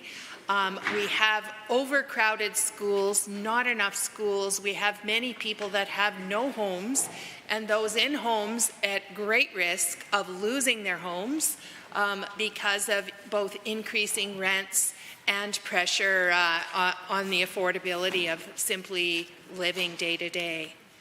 I also want to push it forward as it really opens the door to offering appointments and high income in a very potentially distasteful way for Albertans that will increase what people can be paid to be on the many newly created boards and commissions supporting things like the changes in our healthcare system. And we really do not want more of this to flourish, and we want to see what is it we're actually creating here so that we have a better idea during a time delay as to where this might apply. I'm also very concerned about the secrecy that will be added to this by the exemptions that will allow what we're paying some people to be exempted from this. But really it comes back to the main thing is that we've got a lot of important things to do.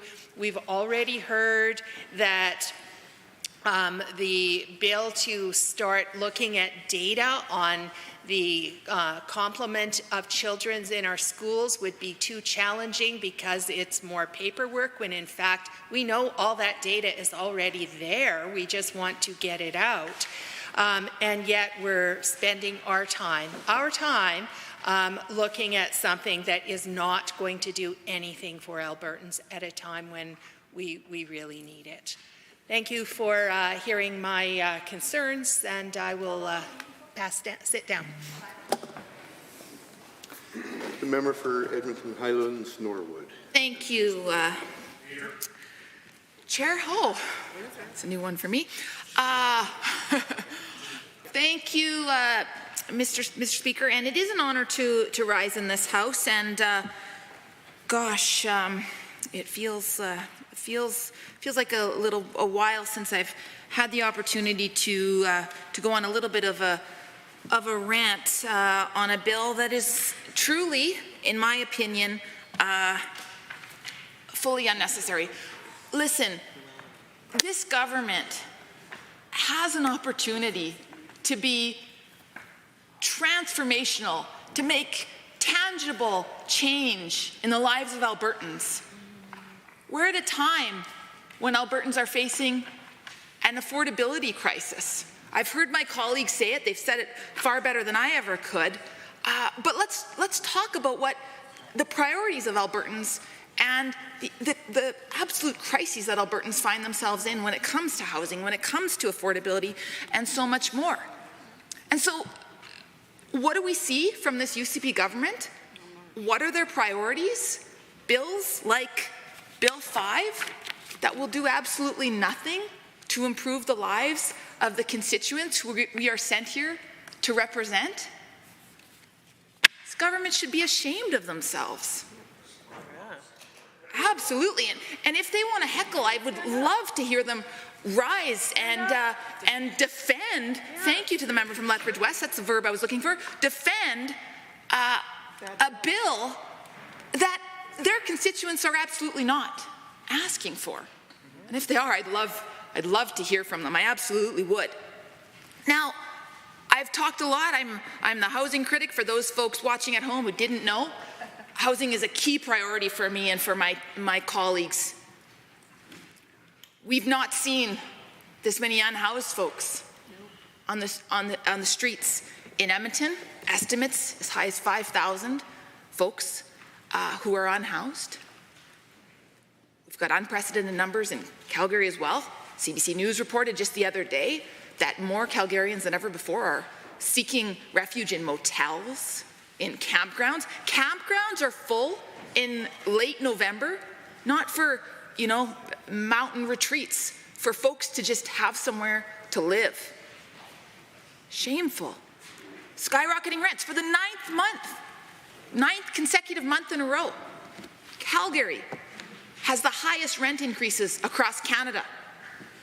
Who's number 3? We're number 3, Edmonton. And predictions are that those numbers are just going to get higher, and that both Edmonton and Calgary are going to see even higher increases in their rents. What an opportunity this UCP government has to truly be leaders when it comes to tackling the housing crisis. I could share with them, and I've shared some examples with their minister, who supposedly is responsible for housing, some tangible things that they could be doing right now to help house Albertans, to help homeowners who are struggling with costs of mortgages. The list goes on.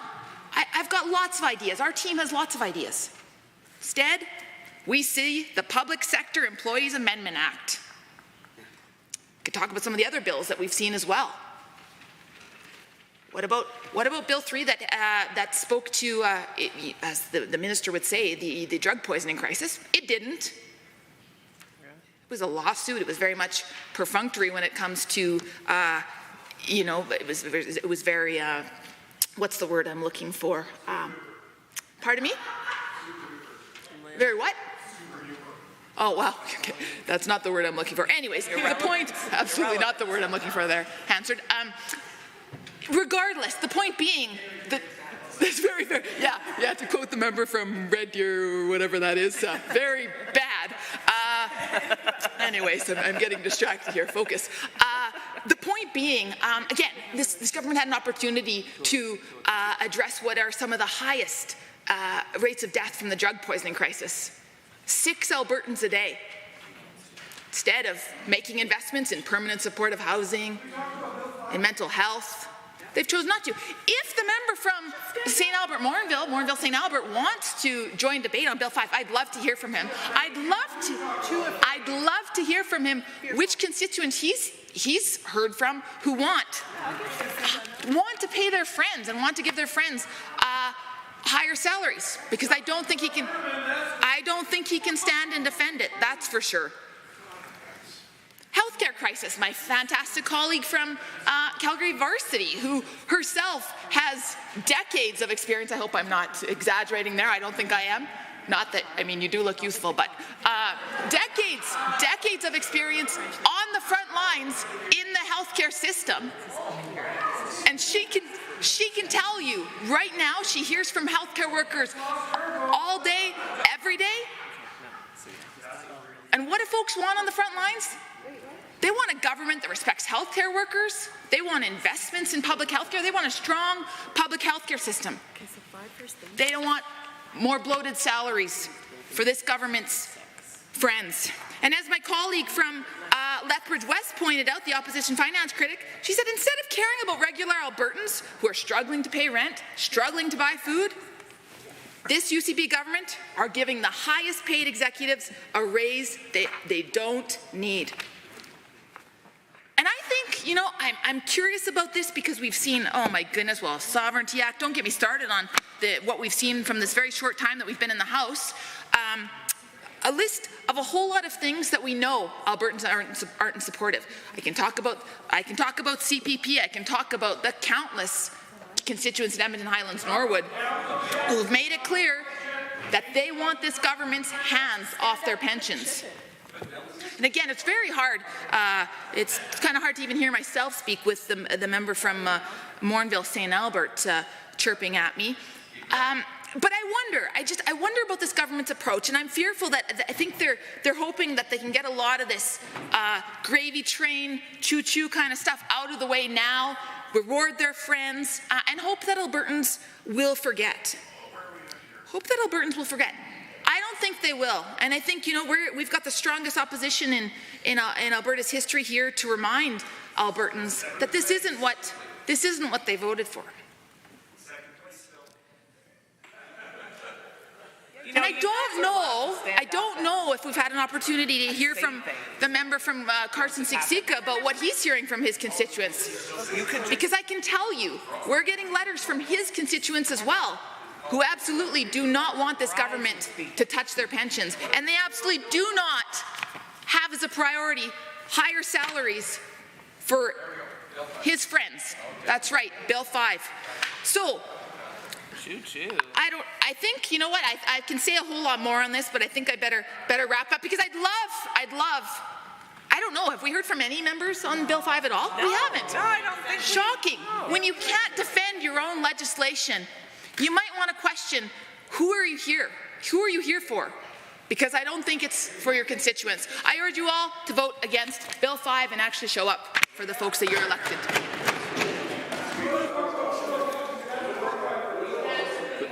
Order. The member for Calgary Buffalo has risen. Very much, Mr. Speaker. I too will support the Hoist Amendment. Bring this back in 6 months. There's a lot of, as I spoke to Bill 2, there's a lot of work that needs to be done to address the urgent need many Albertans have who are in crisis for homelessness, opioid crisis, needing affordable housing, protecting our environment, et cetera, et cetera, et cetera. When I was finance minister, Mr. Speaker, under my purview, the agency boards and commissions review took place. And it took about a year to take place, Mr. Speaker. I remember there was 3 phases to the ABC review, we called it at the time. The first phase was involving 135 agencies, boards, and commissions that were subject to a PEGA. Excluding the post-secondary institutions. The second phase was 140 ABCs that weren't subject to a PEGA, and the third phase was 26 post-secondaries in this institutions in this province. And we did that review because the previous government had let the situation spiral out of control. When we became government in 2015, there were university presidents that were making $1 million, Mr. Speaker. More than the president of Yale, more than the president of Harvard, and we thought that was wrong. Albertans thought that was wrong, and it needed to be pulled back. So we hired a great consultant, and she continued to work when I left with When I left the position, she was working for the finance ministry at the time and continued to push that work forward. I can tell you that the reason we did all of that review of the agencies, boards, and commissions was we wanted to make sure that they were still relevant to the needs of Albertans and to the specific topic area that they were created for. We wanted to make sure they had governance excellence and that they were fair, that there was fair and appropriate compensation for those who weren't union members, so those who were exempt from unions, and this bill deals with those people as well, those who were non-union members. We wanted to make sure there was fiscal prudence in the kind of delivery of the work that they were, prudence they were responsible for, that there was transparency and accountability.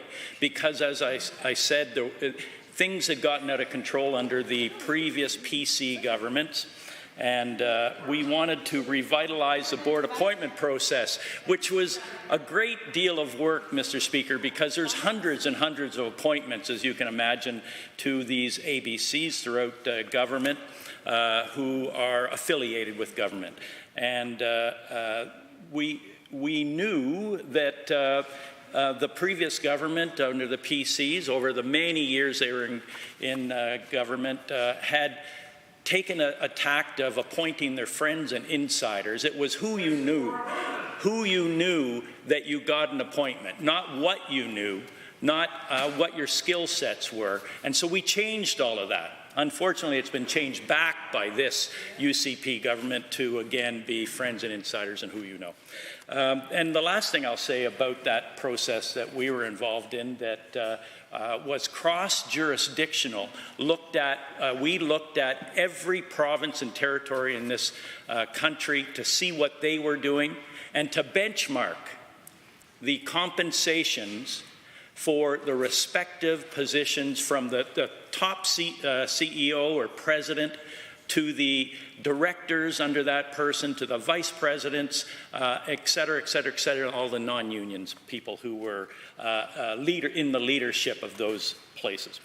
And what we found, and we had brackets for all of those positions. And brackets, they could start at this level, or it was up to the agency, board, and commission where they wanted to start the person, but they couldn't go higher than the bracket that we gave them. And the last thing I'll say is that in doing all of this work, providing all this information in a transparent way, we found there were 26 agencies, boards, and commissions that were no longer relevant, no longer needed, and we amalgamated them or we dissolved them. And that saved us $33 million. And that was an annual saving. So, Mr. Speaker, we did the heavy lifting over a year and a half. We provided guidance, and the agencies, boards, and commissions fell in line with that the regulations that were under that. So I was very proud of the work. It stood the test of time, and now we're hearing that it no longer stands the test of time, that the compensation should be raised. I've looked through the bill, Mr. Speaker. A lot of it's left to regulation, obviously. And we won't know what those amounts are until perhaps the Sunshine List comes out. And then we can look back and see what the changes that were made as a result of this government, if they get their way. The last thing I want to just recognize, Mr. Speaker, is that I do note that there's and this may, people from the other side may get up and speak to this in more detail, but one of the reasons that was identified by a member on the other side that this bill had to go through was, there was I think it was a junior college in Alberta, and there was a dean of one faculty who was being asked to, or had taken on the responsibility of another faculty in addition to the faculty they were responsible for. So 2 faculties. And the member stood up and said, it's not fair. The person won't get the necessary compensation to keep them in that position. They may go elsewhere as a result. But I do note that there's exemptions that the minister can be brought to the minister and review it through the finance ministry and come to the minister for sign off if the minister agrees. So there's ways to deal with this, Mr. Speaker, that means to me that we don't even have to do this. We don't need to, and we don't need to bring Bill 5 before us. We can deal with this with the current legislation. We can deal with situations that are unique and have to be dealt with to keep people in positions, but they need to come on an exemption basis, not on a blanket raising the amount of compensation everybody gets for an agency, board, and commission because this government believes that they deserve it. We looked at the compensations all across the country.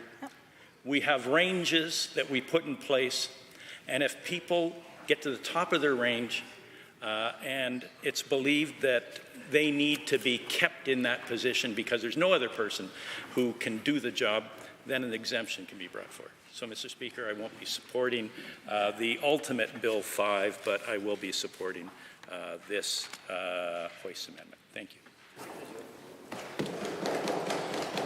Member for Edmonton, or Lethbridge West, has risen. Thank you, Mr. Speaker. I'm pleased to rise and speak to this hoist amendment of Bill 5, sponsored by the Honourable Member for Edmonton Manning. And I note that it could be read a second time this day, 6 months hence, at which point government could come back with a much more careful piece of public policy rather than a wholesale repeal of RABCA, which is how we refer to the Reform of Agency Boards and Commissions Compensation Act. My honourable colleague from Calgary Buffalo has just provided the background and the context of how RABCA came to be and the careful public policy work that it involved in a 3-stage review of our agencies, boards and commissions, and it was based on very specific outrage from the public and a very specific context. I know for me, when I ran in 2015, I started knocking on doors, I think, in and around 2013, and this was a live issue for a good 18 months as I talked to people in Lethbridge West at that time. They were sick of the PC entitlement, of the cronyism, of just awarding plum ABC appointments where the compensation appeared to have no real anchor in reality, and neither did the competency matrix, to friends and insiders. And that was a large reason why the PCs got tossed out on their ears in 2015. I know for me, I represent one fairly large post-secondary institution and a large number of the faculty for the college. And over at the University of Lethbridge, the president was making $700,000 a year. And which was more, I looked it up at the time, it was more than the University of Toronto at the time, which was, on its face, patently ridiculous. And he even knew it. But there had been essentially a bit of an arms race in terms of post-secondary salaries. And so that was what his PC-appointed board, chair of which came in after I was elected to assure me in no uncertain terms that tuition increases were a really good idea. He was a good old conservative, that guy. But even the president of the university at the time, he said, no, I understand why you were doing this reform of agencies, boards, and commissions, and so did the president of the college. They both got salary adjustments, and they both stayed because they were still being compensated with a competitive package. They were living in a wonderful city with much better weather than Edmonton, Mr. Speaker, I can assure you, and serving a fabulous community, post-secondary and otherwise. Now, and so The reform of agencies, boards, and commissions, my honourable colleague explained to us what it actually did in 3 stages, and this 6 months provides the minister that opportunity to undertake that kind of careful public policy work instead of throwing all babies with all bathwater out the window and just having a free-for-all. Because that's what this is about. It's about everyone all aboard the gravy train. We have named this one of the choo-choo bills. The other one being, of course, taking the reins off of the ability to receive gifts.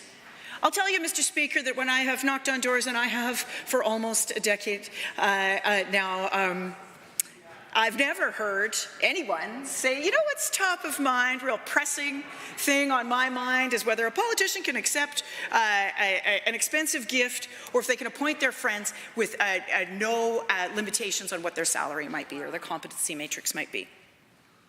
No one's ever actually asked me that. Mind you, nobody's ever actually said that an Alberta pension plan is a good idea, and yet here we are also. However, let's, a couple of other minor points. Let's not confuse the repeal of, the wholesale repeal of RAPCA with absolutely no guardrails around compensation for agencies, boards, and commission. Let's not confuse this with the policy of the management pay freeze that was brought in for the Alberta Public Service and ABCs during the collapse in oil prices. I have heard some spurious comparison made to this that shows the level of knowledge between, and the difference that the minister does not know the difference between the two, or appreciate the stakes of what he's done with the repeal of RAPCA. This proposal to repeal this legislation comes at a time when now we can, I guess, pay new AHS Chair Lyle Oberg whatever we want. We know that the previous one took a limo from Edmonton to Calgary for a speech from the throne, which is ridiculous. One of the reasons why we had to bring in the reform of agencies, boards, and commission is the sorry and sad tale of the Alberta Agriculture Financial Services Corporation, the AFSC, that we had to disband when they took, after which they took limos from Lacombe to Oilers skyboxes. We paid for it. So we're not going back to the future with this bill in the DeLorean, Mr. Speaker. We are going to be apparently, well, at least some of us, the government's friends, are going to take a limo. And there's absolutely no constraints on any of that with the repeal of RAPCA. Let's also talk about a little bit what happened at AFSC. They were effectively taking very lavish trips from reinsurance companies. Reinsurance is the single biggest expense AFSC has, and they were flown around the continent by the vendor. Reinsurance is incredibly important to the viability of the corporation should there be successive years of net payouts caused by crop failures. The due diligence on this product of reinsurance needs to be more than, okay, who's going to fly me around the continent?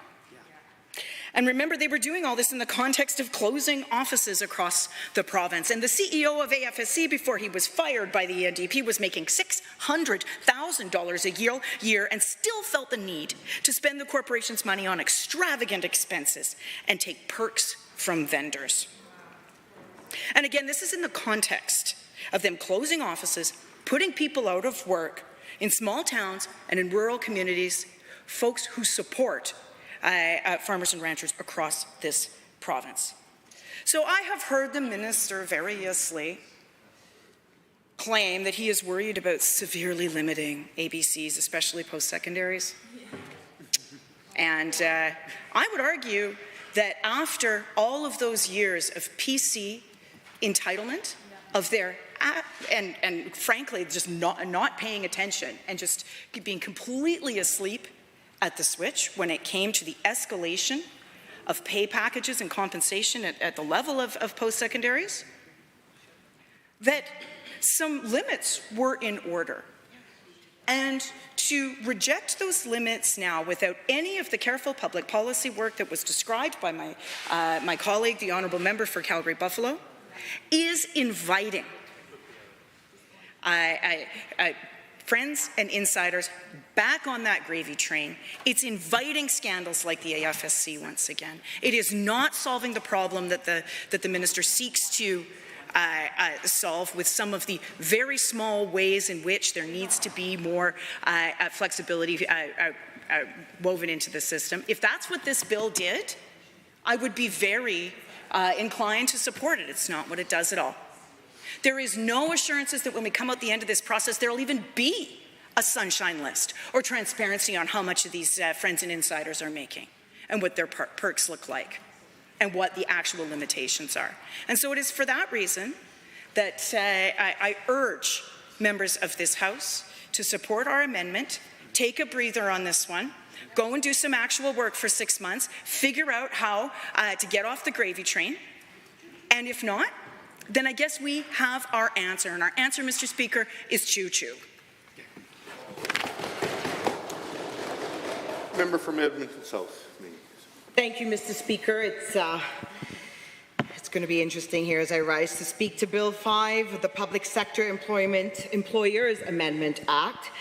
The Premier and the UCP are removing all salary restraints for Alberta's boards, commissions, opening the door for massive and shameful misuse of taxpayers' dollars seen under previous Conservative governments. Given the ongoing affordability crisis in our province, I'm not sure where this government got the idea that a bill like this is a priority and addresses the concerns of Albertans. In 2017, the then NDP government introduced the Reform of Agencies, Boards, Commissions, Compensation Act, which was focused on regulating executive salaries for those making more than $200,000 annually and eliminated some perks like retention bonuses and golf club memberships. Look, I enjoy playing golf, but that's a ridiculous perk if you ask me. Our focus was on saving taxpayers' dollars and acting on the concerns that many Albertans had around executives getting perks that most Albertans weren't able to access. Since then, affordability has become even more top of mind in our province.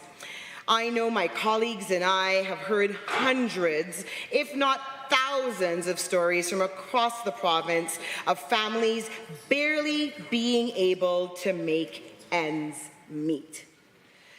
Thousands of Albertans are dealing with a grave housing crisis, as my colleague from Edmonton Highlands Norwood is very well aware of and versed in.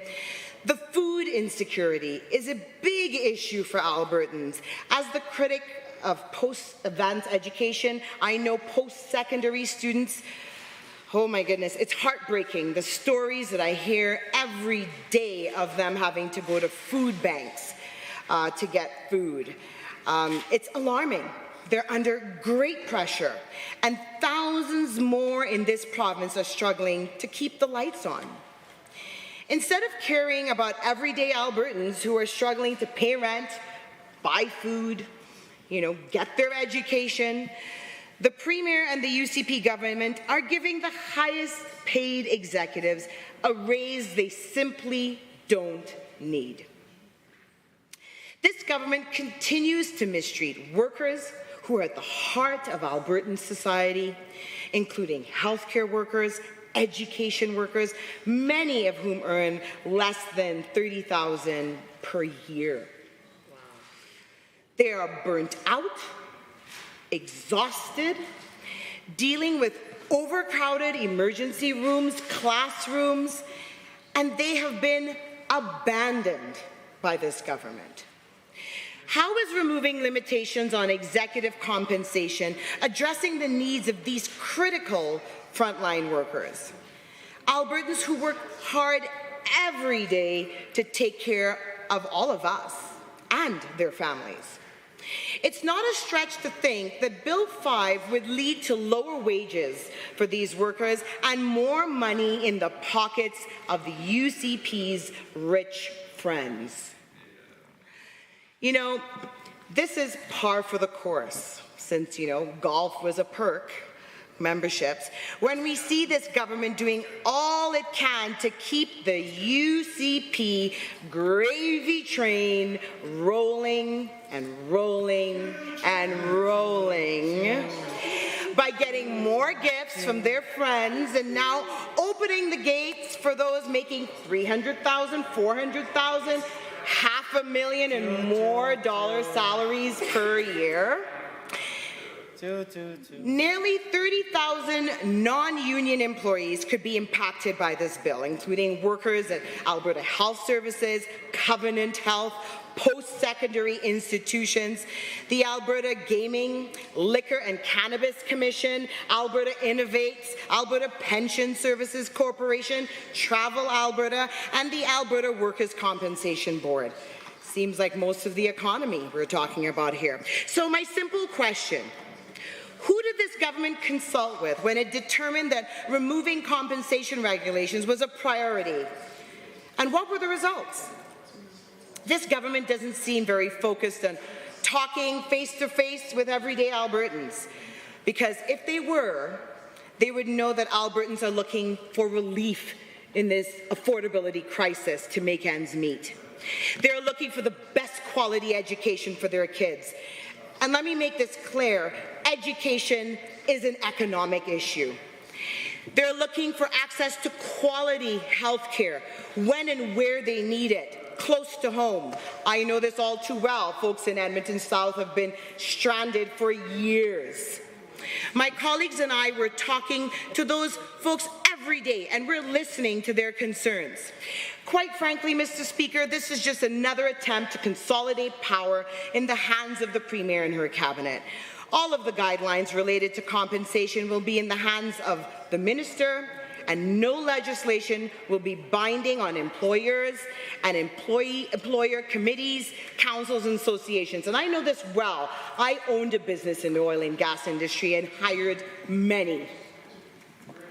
The Minister has said inflexible and prescriptive compensation frameworks have restrained compensation from a one-size-fits-all approach to diverse public agencies. This has led to many well-qualified and exceptional workers leaving and finding more competitively compensation work elsewhere.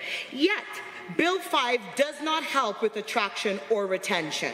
The current compensation structure will remain in place perhaps for years, depending on how long the future directives and subsequent frameworks will take to develop. What this bill will do is set the stage for unbalanced collective bargaining, as ministerial appointed employer associations will collective bargain on behalf of all employers. And this, coming from the same government who took away the right of employees to band together for collective bargaining purposes. This will create chaos in sectors like healthcare. It will not serve Albertans. Mr. Speaker, Albertans want to see new schools to address overcrowding in growing communities, more doctors to keep their families healthy, and real action on the affordability and housing crisis. This UCP government just making the rich richer at the expense of hard-working Albertans. I stand in opposition to Bill 5 as it stands. Thank you, Mr. Speaker. Any others wishing to speak to the amendment? Seeing none, having heard the motion as proposed by the honourable member from Calgary, Boular-McCall, and on behalf of the member from Edmonton Manny, all those in favour of the motion, please say aye. Aye. Any opposed, please say no. No. I believe the noes have it. That motion is defeated. It being a hoist amendment, if defeated, the question is then immediately put on the motion for second reading. On the motion for second reading of Bill 5, as proposed by the Honourable President of Treasury Board and Minister of Finance, second reading of Bill 5, Public Sector Employers Amendment Act. Does the Assembly agree to the motion for second reading? All those in favour, please say aye. Aye. All those opposed, please say no. No. I believe the ayes have it. That motion is carried. Bill 5, Public Sector Employers Amendment Act 2023 is now read a second time. Government bills and orders for second reading. Bill 6, Public Health Amendment Act 2023. A debate adjourned. Ms. Chapman speaking.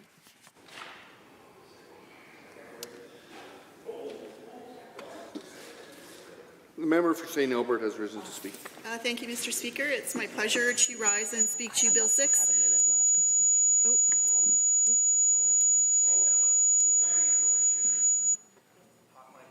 It's not just me?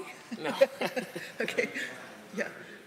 Thank you, Mr. Speaker. It's my pleasure to rise and speak at second reading to Bill 6, Public Health Amendment Act 2023.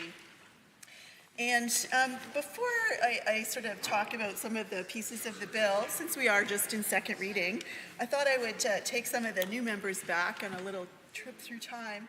And back to 2020, the last time that we saw this UCP government, different iteration of it, but the last time we had a UCP government try to do a power grab like this. And I'm going to refer to an article, oddly enough, by Corbella, and she is she's not a journalist. She's an opinion piece person, let's say. And so the Calgary Herald piece was dated May 13th, 2020, and I will table that article tomorrow, Mr. Speaker. Anyway, what the title was is it is UCP power grab as bad as what Trudeau attempted. Wow. Seems like there's kind of a UCP-Trudeau alliance going on. It's like they're trying to follow suit with the federal Liberals. What is this, just to own the Libs or what? I just don't get it. Anyway, let's just keep going. So seems like government at the time, UCP. Now, I will encourage the members chipping over there. If they have something to add, I'm happy to entertain the interjections. So go ahead. Yeah, stand on anyway, back to what I was saying, is that they saw the Trudeau government do a power grab like we have never seen. I think most of us were like, oh my God, what is happening down there? Not these guys. We're like taking notes. What are we going to do? So sure enough, the Trudeau minority government in March decided to do a power grab. And this reporter, this writer with the Calgary Herald was very clear. She had never seen this kind of grotesque is my word, grotesque power grab before ever. Wow. Until when? The UCP turned up and decided to do their own power grab. Now that was in 2020. They didn't quite get that one right. They didn't get the next one right, so they're trying again for a third time. So let me take you back to when the Trudeau Liberals, or when the Trudeau government decided they were going to go for a power grab, and they called it an emergency spending bill. Now, this particular iteration of UCP government has decided they're going to do the power grab before the problem even happens, because, it was kind of a problem before, which is very disturbing. So anyway, this emergency spending bill, as reported in the Calgary Herald, really damaged the role of the opposition. I think we can all agree that the CPC was the opposition at the time. Also, the federal New Democrats were the opposition at the time. And this writer clearly and rightly pointed out, you got something to say, stand up.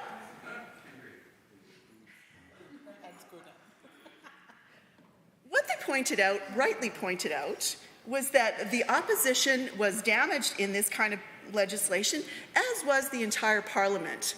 Now, I would hope that all members of this Assembly understand the validity and the importance of this place and the work that we do, except I'm pretty sure I heard the government whip say something like, when we voted just recently, we could have done this an hour ago.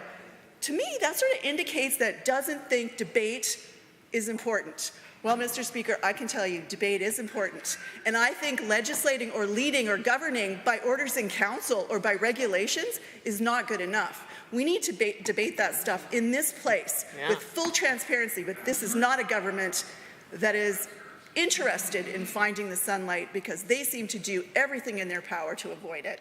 Anyway, so this article goes on. On April the 2nd, Bill 10 at the time was rammed through, called Public Health Amendment Act, Emergency Powers. And here's the difference. 23 days later, so this came out April 2nd, and 23 days later, and I never thought I'd say this in this place, Jason Kenney actually did something that I thought was pretty good. Never did I ever think that I would say that, but I will give him props. 23 days after there, because of the public pressure, he figured out this was not a good thing to do. Now, this government is not that government. I can't even believe I'm going to say this, but if I had the ability to trade, I would. Hard to believe. That is troubling to me too. Shocking. So anyway, that went on. Now, so they amended that act, and let me just say, we had actually, now I know debate might be inconvenient for the members over there, but we actually had a lot of amendments that would have made sense that the Kenney government that at the time ended up adopting, because they don't like to listen to that. You probably heard them, most of them start their comments with, we're not going to take anything from you, we're not going to learn anything from you, but we end up being right a lot of the time. One of our amendments was a sunset clause. Now, the other amendment, I wrote it down, was about publishing the orders on a website that would be available to all of the Alberta public. They didn't choose to do that either. They are not interested in finding the sunlight. Anyway, that is a gong show that happened in 2020. A lot of us were here for that. We knew immediately this was dangerous, this was bad, this was anti-democratic, this was not good. I actually think some of the members on the other side knew that too, but for whatever reason, they didn't have the courage to stand up. So anyway, we saw this, the UCP tried to give their ministers more power to make laws during public health emergency, that there was really no restriction on what they could do other than new taxation powers, which is very frightening, Mr. Speaker, I think you'd agree. So like the feds, they tried a massive power grab. They weren't successful because there was enough pushback. They tried it again, not very successful, and they're doing it again now, and that is alarming to me. So this particular bill is, again, the UCP taking care of themselves for the future. Now, I don't know about you, Mr. Speaker, but I never could have imagined COVID. What we saw and what happened, never in my wildest dreams did I think that I would live through something like that. I think probably most of us felt that way. None of us saw this coming, but yet it came. And I will tell you, I was extraordinarily happy at the time that we were actually listening. Now, did they get it all right? No, probably not. But I was extraordinarily happy that the people that we were listening to were health professionals, not politicians. Because the politicians, they don't get it right all the time. I think I've demonstrated that already. So I was very happy to listen to the public health officers. If something says, stand up. So anyway, one of the other things I was going to bring up, I think just to even measure how not good this is, and I'm being generous here, but to even measure how not good this particular piece of legislation is just to take a little bit of time for the members back there that would rather just heckle and chip. Maybe do a jurisdictional scan and see what are the other provinces doing? What are your friends doing? Because they're not doing this. This is the one-off, and this should scare you.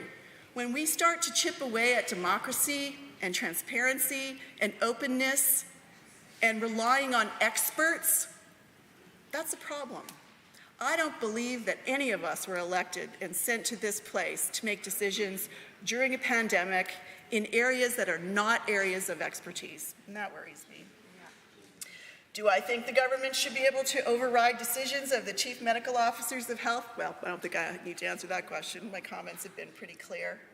And so, again, I find it incredibly sad that this is just another bad piece of legislation on a pile of bad legislation, filled with bad decisions, filled with lack of information, and that worries me. I hope and pray that we never experience a pandemic like we did. I hope, because it was awful.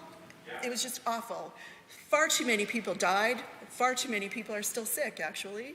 And it has damaged communities and families, and it's awful. I hope it never happens. What scares me is that if it does happen again, that if it happens, let's say tomorrow, and this passes today, is that we have a government that thinks they're smarter and better equipped to make decisions than our experts. Our experts who have gone to school and specialized in this for a reason, who take oaths that we don't take. I trust them. So anyway, I'm going to wrap this up, Mr. Speaker, and let my colleagues also add to the debate on this bill. Thank you very much. Any others wishing to speak to? The member for Calgary Klein has risen. Thank you, Mr. Speaker. I'm honored to rise in response to Bill 6, Public Health Amendment Act 2023. What I'm seeing is a bit of a trend here. If you don't like laws, you can circumvent them. If you don't like evidence, you can bury it. If you don't feel like we need transparency, we can do away with that as well.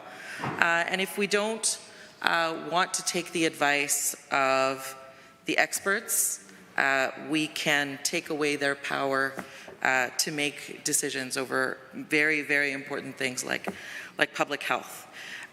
So what I remember seeing in the pandemic that we were all sort of forced to live through was the questioning of decisions on public health, dismissal of advice by experts, and over time, really a lot of the decisions that were being made around public health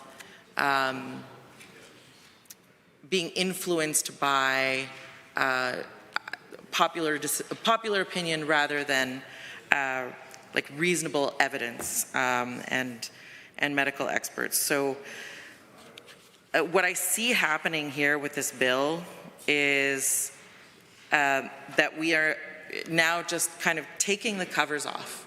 There's no pretending anymore about who should be making decisions on public health. So we know that we have a chief medical officer of health. They have all of the evidence at their disposal. They have, the public service at their disposal to make decisions that are in the best interests of Albertans. And what I'm seeing here with this bill is that we're handing it over to legislators to make that decision, and that, frankly, is frightening to me. I think we are here to represent people and to be their voice on political decisions. We are not here as medical experts, unless we're the amazing Dr. Metz, who also has that experience. What's that? Sorry, member for Calgary Varsity. From Calgary Varsity. The member from Calgary Varsity. Apologies. So what I am continuing to ask myself is, where else are we seeing this? Where is the reasoning for giving the power over public health decisions to legislatures? What other jurisdictions are we seeing this happening in? Because it makes absolutely no sense to me. Not only, we're giving cabinet the ability to override decisions of any decision maker in the Act. And so what I'm seeing here is that we have a supremacy clause that also allows the reversal of decisions. So we could actually, be playing the game of asking for the reasoned evidence behind a public health decision that affects us all.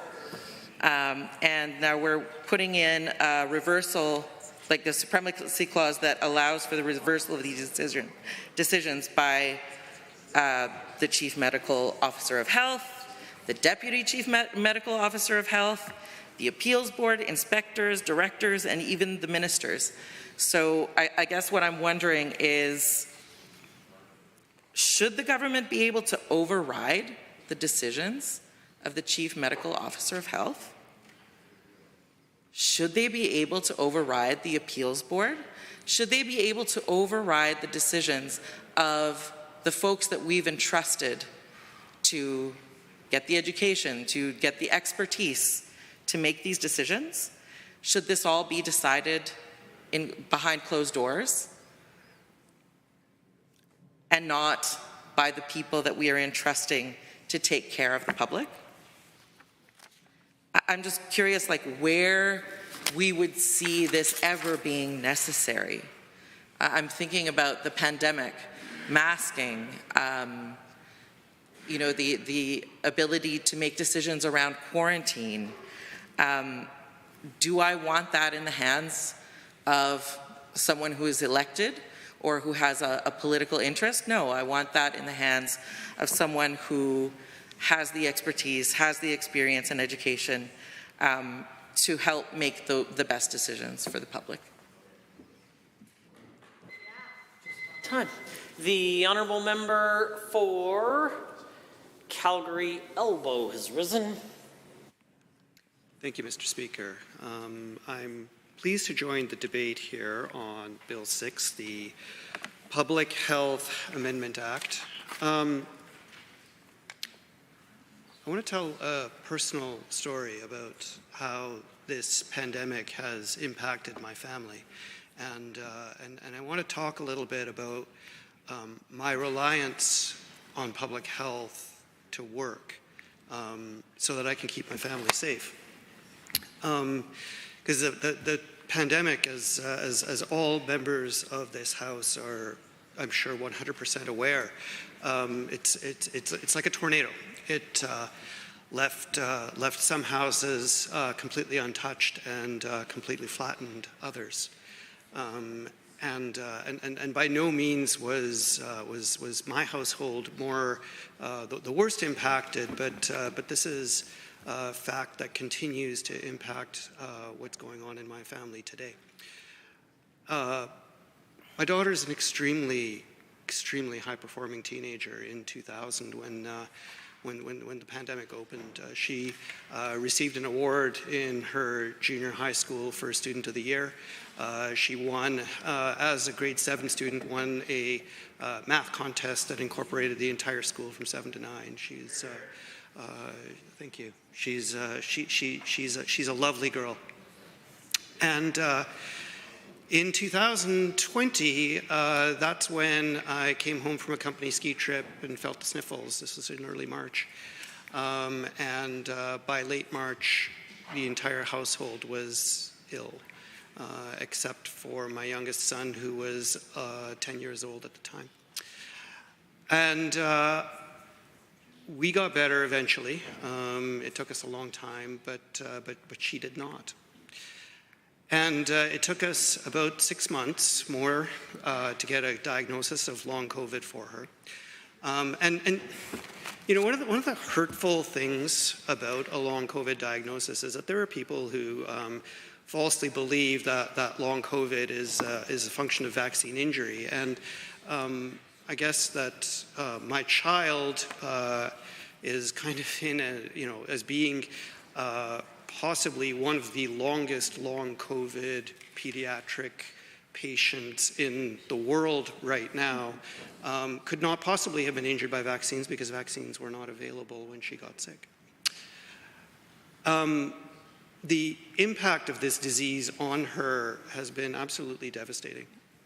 You know, she has extreme brain fog, fatigue, does her best, remains high performing, but is now a grade 12 student who will not graduate this year, may graduate next year, has a dream of becoming an engineer, and I don't know how that's going to happen.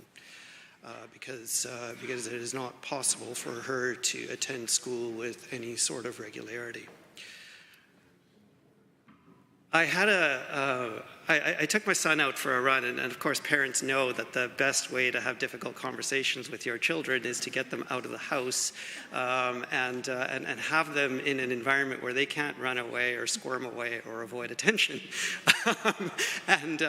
So a year ago I could still run a little bit faster than him, so I could chase him down if he ran away from me. That is not possible anymore. But I told him, you know, look, your older sister may never be better. She may never be able to support herself. She may never be able to work. And so I need you to promise me that no matter what happens between you and her, that you are going to be there to take care of her when we're gone. because she's counting on you and you are her family. And he said, well, yeah, I mean, I love my older sister. Of course I'm going to take care of her. And I told him, look, you don't know what your relationship is going to be like in 5 years. You are still very young. And things change. And if they do, you just got to remember that you promised me today, right now, that you're going to look after her. And the other thing I need you to be aware of is, and these are the heavy kinds of conversations that maybe many of you who have had chronically ill children have had, is that we need to make sure that she's well taken care of. You just need to know that if I'm gone, if I die prematurely, she's going to get all of the money. It's all going to be hers because that's what she needs, and you're going to have to work, and you're also going to have to support her if it's not enough. And this is heavy, right? And he's running and he's thinking, and he looks at me and says, so if I put you in a really cheap old folks home, is that going to be better for my big sister? One of the ones I'll lose. And I'm like, yeah, that'll totally help. And plus, what that'll help with is I'll also not live as long. So there'll be more for both of you.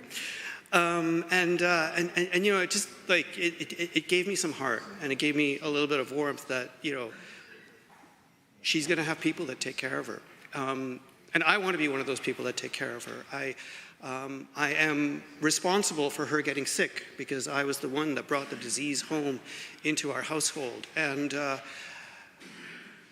what I want from public health, what I need from public health is more than what maybe other families need. I need to know, because she cannot get COVID again. She can't. And so I have to keep her safe. That is my job. I did not keep her safe in 2020, and my job is now to keep her safe now as best as I can. And to do that, I need information. I need to know expert opinion. I need to know what the experts are saying at any point in time, even though the world desires to move on from the pandemic, and good Lord, I want to move on too. More than anything else, I want to move on and have this not be an issue in my life anymore. And I need the help of public health and public health experts to make that happen. I need to know how much COVID is in the environment right now, how many other respiratory diseases are in the city right now. What does the status of absenteeism in her school look like right now? Because those are what allow us to make decisions to keep me and my family safe. And so when I think about, Bill 6, the Public Health Amendment Act, and what it's going to do to reduce the ability of public health officials to communicate the critically important information, Mr. Speaker, that I need. I'm worried, and I'm scared for myself. And I'm here, as a legislator in a position of incredible privilege, but I also want to make sure that families like me get what they need from the public health infrastructure, the enviable public health infrastructure that we have built in this province. And I'm begging this House, please don't take that away. Thank you. Honourable members, are there others? The honourable member for Calgary, Boulard-McCall, has risen. Thank you, Mr. Speaker. I rise to speak to Bill 6. In a nutshell, what this bill is about, it's this UCP government giving itself power to manage any future pandemic. I think, Mr. Speaker, it's good to have accountability somewhere, but looking at how this government managed the pandemic, this bill scares many Albertans. For 2 years, government was not able to figure out who is in charge. At times, for months, when then Premier, and cabinet ministers were gone, we were just begging the government to tell us who is in charge of public health. That happened in August of 2022, I believe, when they had education minister in charge of public health. And as the government that during the pandemic, they even were not able to purchase kids' Tylenol. And now they want to give themselves power to manage public health, future public health emergencies. I urge all members to think about it. Health decisions are better left to health professionals, not politicians. I urge everyone to oppose this bill. Thank you, Mr. Speaker. Are there others? Seeing none, I am prepared to call the question or allow the minister to close debate. Honourable members, on the question as proposed by the Honourable Minister of Public Health, are we on the amendment? Just one sec. Janet, are we on the amendment? As proposed by the Honourable the Minister of Justice for second reading of Bill 6, the Public Health Amendment Act 2023. All those in favour, please say aye. Aye. Any opposed, please say no. No. In my opinion, the ayes have it. That motion is carried and so ordered. Bill 6, Public Health Amendment Act 2023 is now read a second time. Under Government Bills and Orders for second reading, Bill 8, Justice Statutes Amendment Act 2023. Adjourned debate. Honourable Mr. McIver. The Honourable Minister of Municipal Affairs has 8 minutes remaining should he choose to use it. Are there others? Seeing none, I am prepared. The Honourable the Member for Calgary Varsity. Thank you, Mr. Speaker. I would definitely like to speak to Bill 8. First, I would like to move on behalf of the member from Edmonton Millwoods who made the motion, that the motion for second reading of Bill 8, the Justice Statutes Amendment Act, be amended by deleting all of the words after the word that and substituting the following. Bill 8, Justice Statutes Amendment Act 2023 will not now read a second time, but it be read a second time this day in 6 months hence. And I have Honourable Member, if you can pass that through to the page, we'll get a copy to the table and myself, and then I'll call upon you to proceed with your remarks.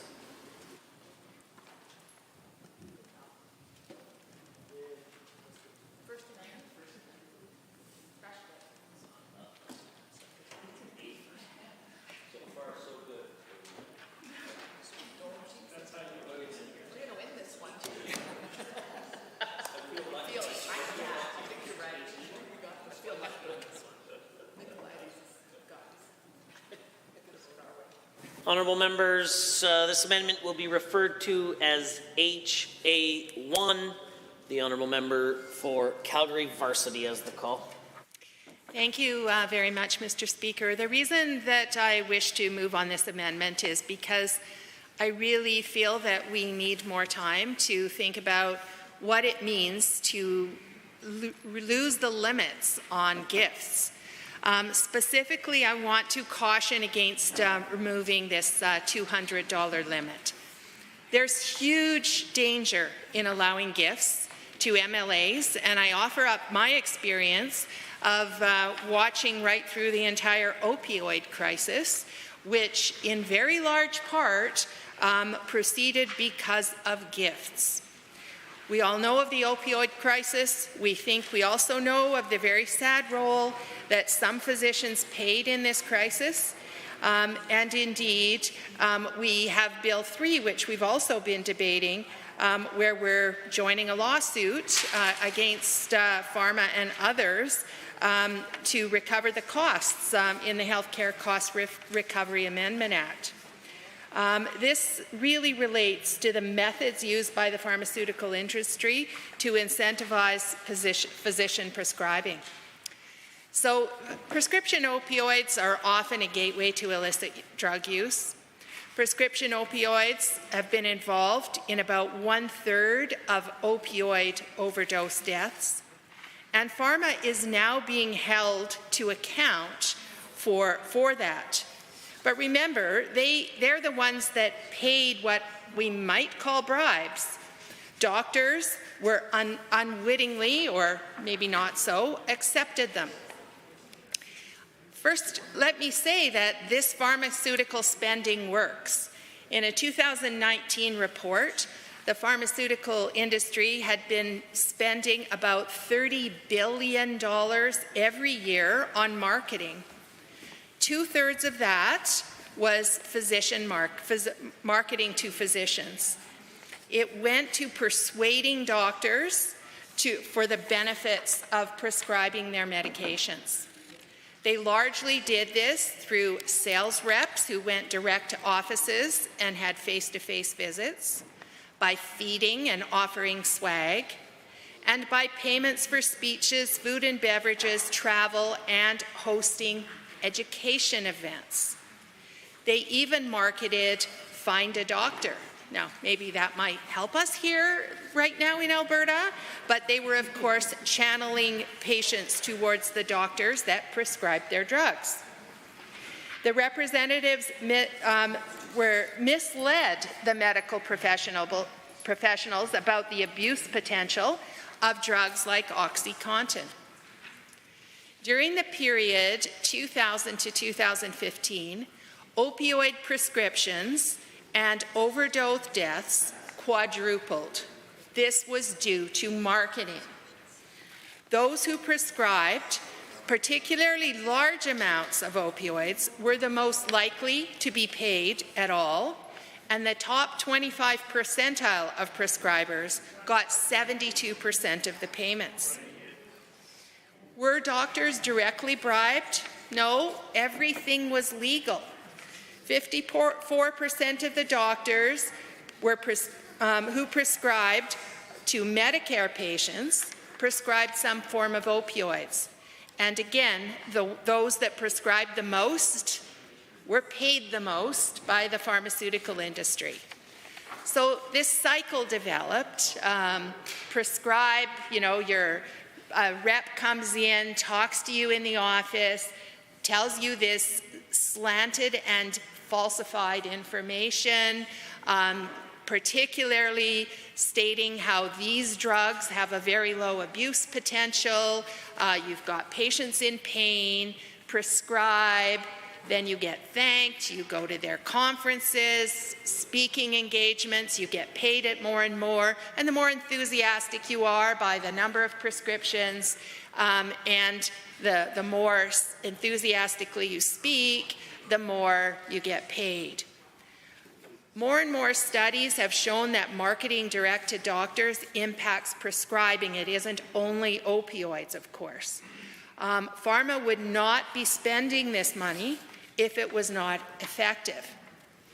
How does this impact patients? And this comes back to this bill. The trust is broken. A patient who goes to their physician and believes that they're prescribing this in their best interest, not just in the moment, but in the long term, because many people worried about addiction believed that the doctor was prescribing in their own best interests. And then as the story came out about all of the perks to prescribers, it became clear that maybe that doctor was prescribing in the doctor's best interest. Purdue did not discontinue their speaker program until 2016. Order is called by the Honourable the Government House Leader. Mr. Speaker, I rise on 23B. As much as I genuinely do find this conversation interesting about the history of the opioid crisis as it is affecting so many Albertans, I am failing to understand the connection between the opioid crisis, doctors in Alberta, and this Justice Statutes Amendment Bill, which would of course be Bill 8. The Deputy Opposition House Leader. Thank you, Mr. Speaker. I was listening to the debate, and there was a very clear connection, because this Bill 8 has a provision that will remove the cap limit on MLA gifts. That's what is in the bill, and what my colleague was talking about, that how this practice of unlimited, uncapped gift has impacted medical profession, and how reps who were selling medicine were providing gifts to the doctors so they can prescribe more, and we are in the midst of a crisis. So I think my colleague was about to bring it back to MLA gifts right in time to make that connection clear to everyone in this House. It's not a point of order. I heard it. I think that if the honourable member for Calgary Varsity was about to do that, then that probably would be a beneficial thing for all of the members in the Assembly to make sure that the remarks are pointed towards, and in this case particularly, the actual hoist amendment, which has been moved, not necessarily just the piece of legislation more broadly, as we've now moved on to a hoist amendment and providing the reasons in which we should not be reading the bill a second time, as is so clearly stated in the actual amendment. The honourable member for Calgary Varsity. And indeed, I am on my last page, and the idea is to bring it back to the dangers of gifts.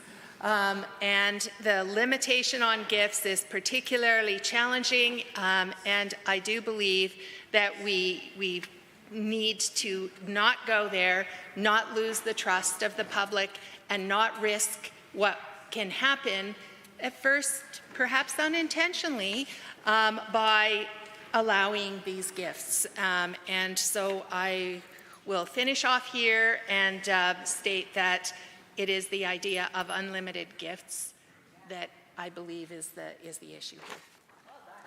Are there others wishing to speak to the amendment? The honourable member for Calgary Buffalo is Thank you. I will support the amendment. I would like 6 months to be able to ask my constituents if they would like me to have unlimited gifts. I think no one, nowhere in my riding would say, yes, Joe, that's a really good idea. Maybe I can't use my own name. Yes. Yes. They would call you honorable. The honorable MLA for Calgary Buffalo. We don't think you should have unlimited gifts. There's a prescribed amount. It has been in our. It has been prescribed and in the act, previous act that I hope continues to stay with us because I think it's clear, it's transparent. And the fact that I don't know anybody on this side who has had problems with the existing legislation. The only difficulty, I think, is the government on the other side. They believe that this act should be changed and it should be set as prescribed amounts in regulation. I don't think that's in the interests of Albertans, and my colleague from Calgary Varsity has kind of outlined a significant similar kind of situation that was set up in the medical profession as a result of unlimited regulation, regulation around gifts to members of that profession. So the 6 months will give more time to have some sober thoughts about this whole thing, Mr. Speaker. I'm just reflecting on the fact that we're going to the, some of us are going to the press gallery as well later, and may be different there in terms of discussions about sobriety, but for myself, I think the prescribed amount limits here in accordance with regulations and all that sort of stuff is just muddying the waters. It's not transparent, and I don't think that Albertans, when they get a look at what that might mean in terms of value of gifts coming to either members or members' spouse or adult independent partner or minor child. I don't think that's in the interests of our work, the trust that the public puts in us, and we should be more sober about this in terms of a delay of this bill before us. I think with that said, Mr. Speaker, I'll sit down. Thank you. Are there others? The honourable member for Edmonton Southwest. Excuse me. Yeah. Thank you, Mr. Speaker. I'm most pleased to rise to speak to Bill 8, the Justice Statutes Amendment Act for 2023. This bill intends to revise the conditions for members to accept gifts and non-monetary benefits by removing the statutory limits, allowing the regulations to determine the amount. This also aims to suspend investigations during general elections and introduces a practical consideration. By increasing the value of gifts that MLAs can receive, this government is looking for more ways to keep the UCP gravy train rolling and rolling and rolling. Sadly, we've come to expect this kind of self-serving overreach from this UCP government, yet Albertans are facing insurmountable challenges right now. Why is amending this Conflict of Interest Act, specifically regarding gift limits, investigations during elections, a priority over addressing more immediate concerns like healthcare, housing, and cost of living? I'm not sure how many times today I'm going to have to say this in the House, but here we go. Albertans are dealing with one of the worst cost of living crises in recent years. Groceries are more expensive. Rent is skyrocketing, and many are facing houselessness in this massive housing crisis. Utility bills are becoming too much for many families to handle. Car insurance increasing exponentially. This week, my colleague from Edmonton Glenora stated how one of her residents had an enormous increase in their car insurance of $2,000 extra, with no accidents or claims. Alarming, to say the least. A recent Statistics Canada survey found that in 2023, approximately 15% Canadian households had to reduce or forego expenses for basic necessities like food and medicine for at least 1 month just to pay an energy bill. In Alberta, the number rose to 24%, the highest rate amongst all Canadian provinces. Albertans need real relief for these daily challenges they're facing, trying to take care of themselves and their families. We see Albertans struggling to pay for bare necessities, to have a good quality of life. Quite frankly, it is an abomination I'm standing up and talking to this bill. These are the most basic things that government should be getting. I could not, in good conscience, support this legislation because unlike the UCP, the Alberta NDP believes in the importance of prioritizing the interests and concerns of everyday citizens over political self-interest. Instead of championing the urgent needs of the people, the UCP seems more focused on indulging in perks like free food, extravagant gifts, and even budget whiskey, all at the expense of those struggling to put a roof over their heads and food on their tables. As the critic for advanced education, I am particularly concerned how this UCP government is not addressing the core needs of students who are our future leaders, making sure they have every opportunity to succeed. And might I remind everyone in this House that post-secondary is an economic issue. I will be relentless in doing all I can to advocate for students who are struggling to pay for their education and their families. And I will hold this government accountable to all Albertans. Unlike the government on this side of the aisle, the Alberta NDP remains resolute in its commitment to standing up for regular Albertans, students, and our future leaders. because we see the challenges that they and so many are facing firsthand. We hear it every day in our inboxes, meeting with them face to face. It's constant. Mr. Speaker, since 2019, the Calgary Food Bank has seen a 140% increase in client visits, and 30% of that increase came in the last year alone. In Calgary, the last year, the food bank has seen a 34% increase in working Albertans as clients, people who are working every day and they just can't make ends meet. The Energy Food Bank has seen a demand increase in up to 55% over the last year. Here, people who previously used the food bank services only once in a while to get out of a crisis are now using the food bank each and every month. The same is true at the University of Alberta Campus Food Bank, which is now going through 500 pounds of food per week above and beyond. They struggle to keep up with the ever-growing demand. They regularly serve over 1,000 clients a month. This is just alarming. And the list goes on. McEwen University's Food Hamper program has seen a demand jump of 61% this September compared to last year. And all this gravely impacts our students' ability to perform well in post-secondary and brings massive levels of worry and mental strain.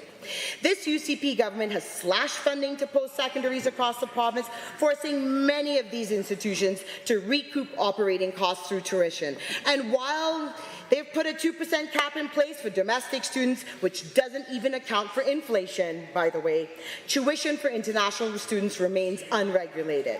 Make no mistake, this is driving students out of our province. It's diminishing the ability to educate and train the skilled workforce, which is essential for Alberta's economy to thrive. Taking all of this into account, the UCP government is focused on making amendments to the Conflict of Interest Act so they can get more gifts. This is completely unethical and in no way serves the needs of Albertans. It means less transparency and more backroom deals. So while Albertans are facing an unprecedented affordability crisis, the UCP wants to increase the limit on free perks, gifts, and handouts that benefit them just because they have the power to do so. Instead, folks in Edmonton South are asking me, how can this government be so out of touch with what our families are dealing with on a daily basis? I've heard from a constituent, Lisa, who told me the UCP needs to be more responsible with decisions and money as they work for us, the residents of Alberta. Think of Albertans in high-risk situations as well as the middle class who are struggling to buy groceries for their families and pay utilities. Work with the money we have and help Albertans that need it.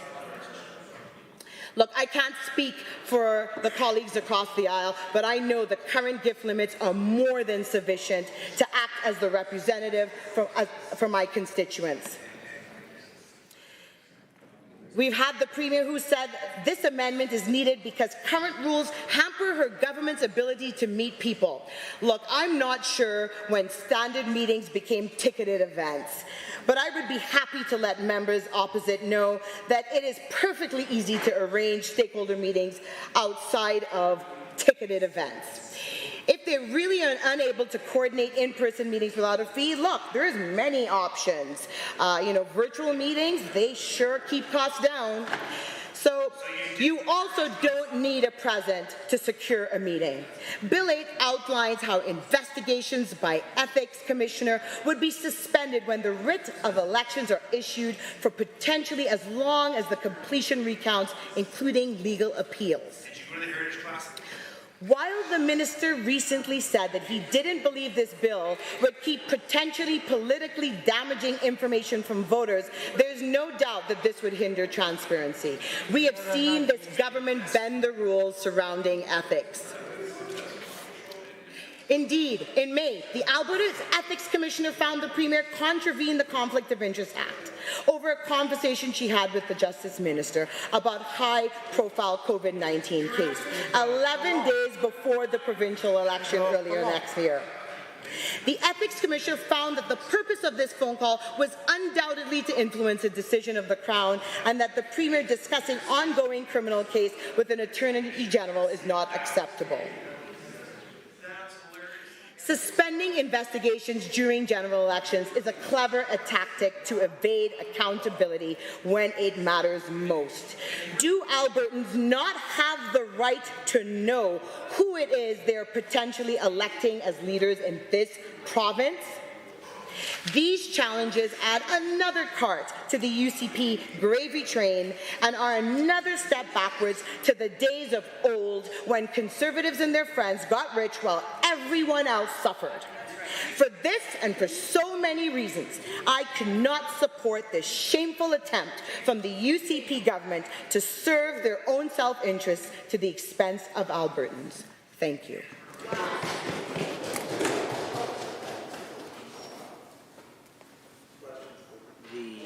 Honourable Member for Edmonton South.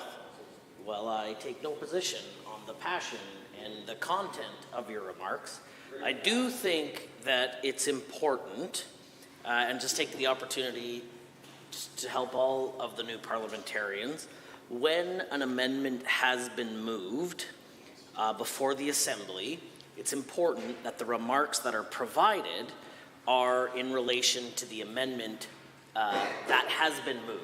Your remarks were a very excellent second reading speech, a speech given to a hoist amendment. If a point of order was called, perhaps the Speaker would have been forced to intervene, but I use this opportunity to help us as we all move forward in the 31st Legislature together, that it's important that remarks are directed towards the issue before the Assembly. And if you talk to the Honourable Member for Edmonton Highlands Norwood, I'm sure she can give you lots of very creative ways in which you could give the same speech but make it towards the amendment. I did see the Honourable the Minister of Jobs, Economy and Trade on his feet. I'm not sure if he wanted to still provide some remarks or if he was just looking for an intervention. I was looking for an intervention, but I'll provide some brief. The Honourable the Minister. I couldn't help but notice that the member opposite was from the lovely constituency of Edmonton South. And that was the constituency of the former NDP ethics critic, who was, of course, charged with the crime. And so as it relates to the amendment on the floor right now, I just wondered if there's any amendments that we could look at that would prevent future NDP ethics critics from potentially breaking the law. I think that would be also beneficial to consider in a future bill. And the member from Edmonton South might have some insights into that, coming from the same constituency as the previous ethics critic who was replaced after breaking the law. So it's getting loud in here. We want to hear their feedback on the amendment. So I'm gonna cede my time here, but thank you. Are there others? Are there others? The Honourable Order. The Honourable Member for Calgary Beddington has the call. Thank you, Mr. Speaker. It's a pleasure to rise to speak to the amendment moved by the Honourable Member for Edmonton Millwoods. Again, and now this amendment is looking for a 6-month pause on this, right? Be not now read a second time, but be read a second time 6 months hence. I can say quite candidly that when I first thought to seek public office, I thought about what an honor it would be to represent the community I live in, to be able to speak up for those who don't have the same privilege and platform, and to work towards policy that I believe makes a difference in the lives of Albertans. It really, it should have maybe, but it didn't cross my mind that I would have to spend so much time in this House listening to these spurious arguments for why some of our members simply can't do business without spending time at expensive events or in cushy box seats. I find it hard to believe that the members opposite have never considered having meetings over a simple coffee, or even in this beautiful building in which we have free access to a number of different meeting spaces. In fact, I think many Albertans would like to know who the people are. Order. The Honourable Member for Calgary Beddington has the call. Thank you, Mr. Speaker. As I was saying, I do think that many Albertans would like to know which people the Premier is only able to meet with in these private suites and not in the light of day in a meeting room here. So what does Bill 8 do, and why have we moved this amendment to allow the opportunity for 6 months of reflection on this bill? Well, it's because this bill does nothing more than add another cart to the UCP gravy train. You know, not only does this bill lift the legislated limits on gifts to MLAs, it doesn't even set a new limit. Now, the Minister of Justice has claimed that this change will bring Alberta in line with other jurisdictions. Now, it's incredibly frustrating to hear such claims come from the minister because they are not rooted in reality. In fact, other jurisdictions across Canada, gift limits for MLAs is mostly $250 or lower. So that's BC, Saskatchewan, Manitoba, Ontario, Quebec, Nova Scotia, New Brunswick, and you know the only Canadian jurisdiction to have made a change recently to their MLA gift limits is PEI. And you know what that change was? It was to drop gift limits from $500 to $200. Go PEI. The UCP government has its priorities all wrong, and that is why we have moved this amendment. I would like to thank the members for their time on this, and I encourage all of us to vote in favor of the amendment on the floor in front of us. Are there others on Amendment HA1? Seeing none, I am prepared to call the question. On the amendment HA1 as proposed by the Honourable Member for Calgary Varsity on behalf of the Member for Edmonton Millwoods, all those in favour of the amendment, please say aye. Aye. Any opposed, please say no. No. In my opinion, the noes have it. That amendment is defeated. Honourable Members, as order. Almost 6 o'clock. Maybe we can do this all again tomorrow if the clock strikes 6. Or we can call the question on second reading if there is agreement or at least silence. On the motion as proposed for second reading of Bill 6.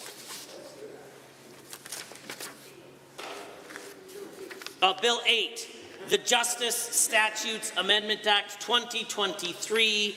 All those in favor of second reading, please say aye. Aye. Any opposed, please say no. No. In my opinion, the ayes have it. That motion is carried and so ordered. Bill 8, Justice Statutes Amendment Act 2023 is now read a second time. Honourable members, pursuant to Standing Order 4.2, the House stands adjourned until tomorrow at 1:30 p.m.